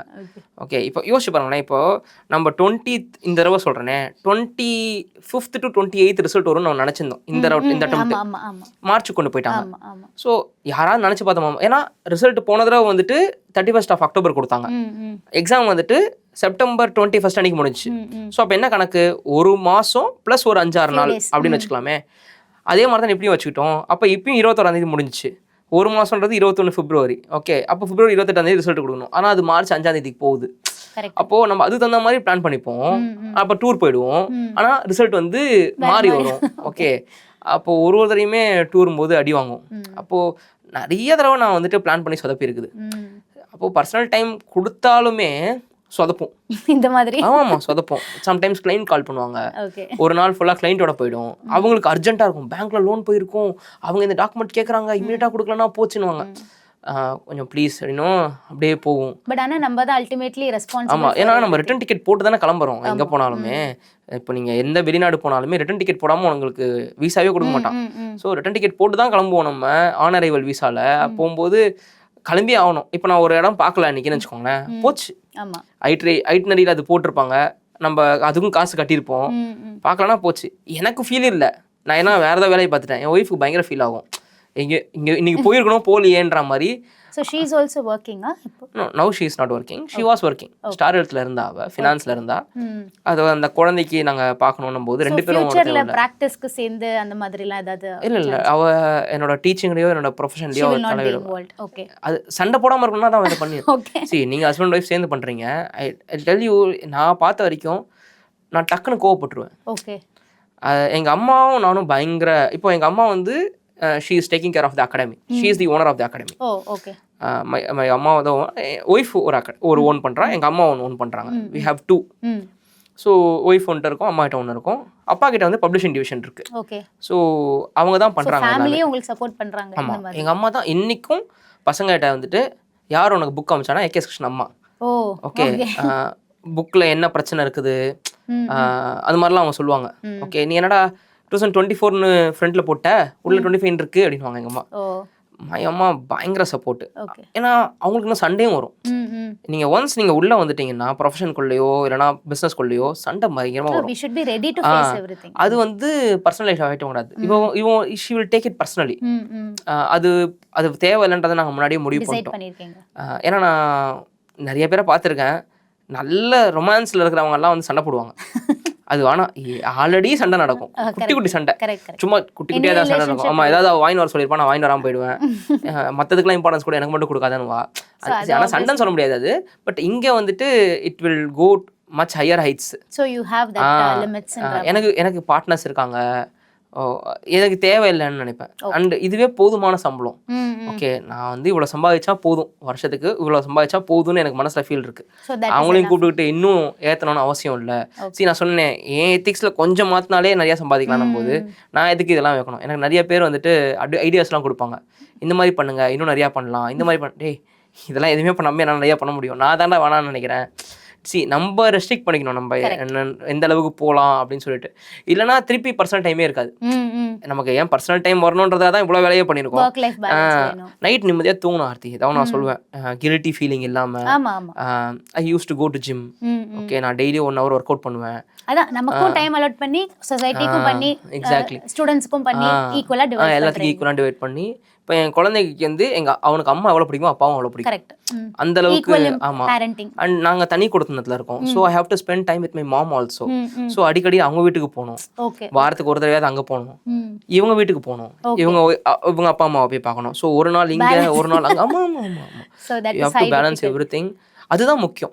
இந்த பணம்லாம் வந்து இன்னொரு 10 வருஷம் 15 வருஷம் கழிச்சு நமக்கு ஒரு ஜுஜுபி ஆயிடும். அன்னைக்கு இது எல்லாமே இல்லைன்னு வச்சுக்கோங்களேன். ஆல்ரெடி எங்க அப்பா தப்பு பண்ணிட்டாரு. தப்பு பண்றதுன்னா அவரு ஒழுங்கா அவங்க ரிலேஷன்ஷிப் வச்சுக்கிறது இல்லை. அவங்க தம்பி அண்ணா கூட ரிலேஷன்ஷிப்ல இல்ல பெருசா. எப்ப பார்த்தாலும் வேலைக்கு போறது, எப்ப பார்த்தாலும் ஆஃபீஸ் போறதுன்ற மாதிரி. அவர் சம்பாதிச்ச 80 ரூபா சம்பளத்துக்கு அவரு ரிலேஷன்ஷிப்பே விட்டு கொடுத்துட்டாரு. ஒரு நாளைக்கு 80 ரூபா அவர் சம்பாதிச்சது, ஒரு நாளைக்கு 80 ரூபா. நான் தான் நினைப்பேன், ஒரு நாளைக்கு 80 ரூபாயாப்பா, அப்பா மாச சம்பளத்தை வந்து ஒரு மணி நேரத்துக்கு நான் சம்பாதிச்சுன்னு பண்ணுவேன். அதுக்கு என்னடா பண்ண முடியும் அப்படின்னு வரவர். ஸோ அது அந்த காசை நீங்கள் இன்னைக்கு எடுத்து பார்த்தீங்கன்னு வச்சுக்கோங்களேன், அது ஒரு ஜுஜுபின்னு. நானும் யோசிக்கிறேன். இப்போது என் ஒய்ஃப்க்கு நான் தங்கம் வாங்கி கொடுக்கும்போது நான் 3700 3800 தங்கம் வாங்கி கொடுத்துருக்கேன் ஃபர்ஸ்ட் இனிஷியல் பீரியடில். லாஸ்ட்டாக 4800 நான் தங்கம் வாங்கி கொடுத்துருக்கேன்.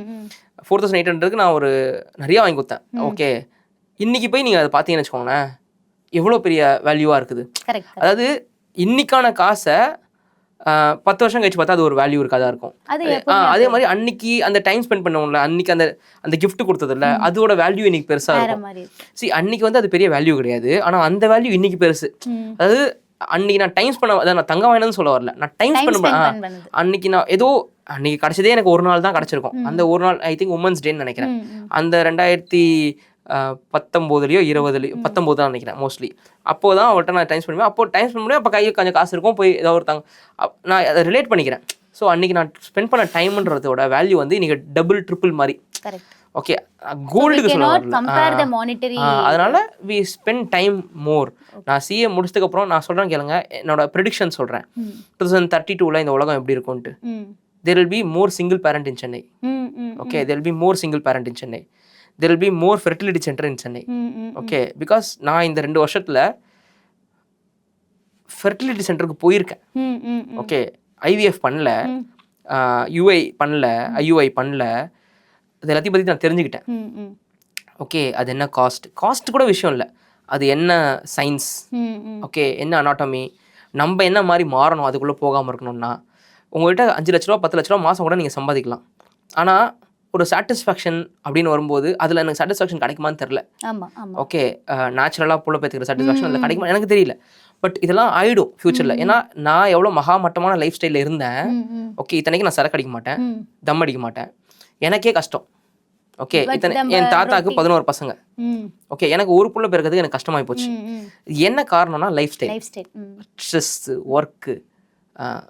அப்போ என்ன ஆகும்னா, எது கூட சம்மந்தப்பட்டதுன்னு தெரியாது. ஓகே, இப்போ ஒரு வயசுக்கு மேலே ஆயிடுச்சுன்னா உங்களுக்கு எது ஃபஸ்ட்டு, எது செகண்ட், எது தேர்டுன்னு தெரியணும். எது அது மாறிச்சுன்னா எல்லாமே மாறிடும்.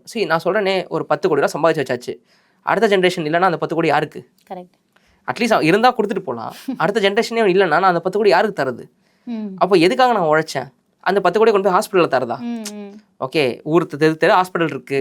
ஓகே, அப்போது நான் எனக்கு அதெல்லாம் யோசிக்க ஆரம்பிச்சிட்டேன். கொஞ்சம் தத்துவமாகவும் சொல்லலாம், சைக்காலஜிக்கலாகவும் சொல்லலாம், ஃபிலாசபியாக சொல்லலாம். எதுக்கு நம்ம சம்பாதிக்கிறோன்னே தெரியாமல் போயிடுச்சு. எல்லாமே பார்த்து பேலன்ஸாக இருக்கணும். நிறுத்திக்கலாம்னு நான் என்ன சொல்லுவேன்னா, நிறுத்திக்கலாம். ஓகே அப்படின்றது. ஓகே, ஸோ இப்போ இருக்கிற உங்களோட ஸ்டூடெண்ட்ஸாக இருக்கட்டும், ஜென்ரலாக சிஎஸ் படிக்கிற பசங்களுக்கும் உங்களோட தாட்ஸ் என்ன சொல்ல விரும்புகிறீங்க இப்போ இருக்கிற யங்கர் சிஎஸ்க்கு படிக்கிறவங்களுக்கு? First discipline. ஓகே, ஒழுக்கம்னு சொல்லி ஒன்று இருக்குது.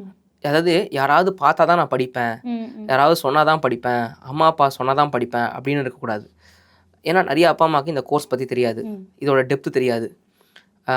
அழுக அழுதுருங்க. ஓகே, பிரச்சனை கிடையாது, அதெல்லாம் மனசில் வச்சுக்க தேவையில்ல.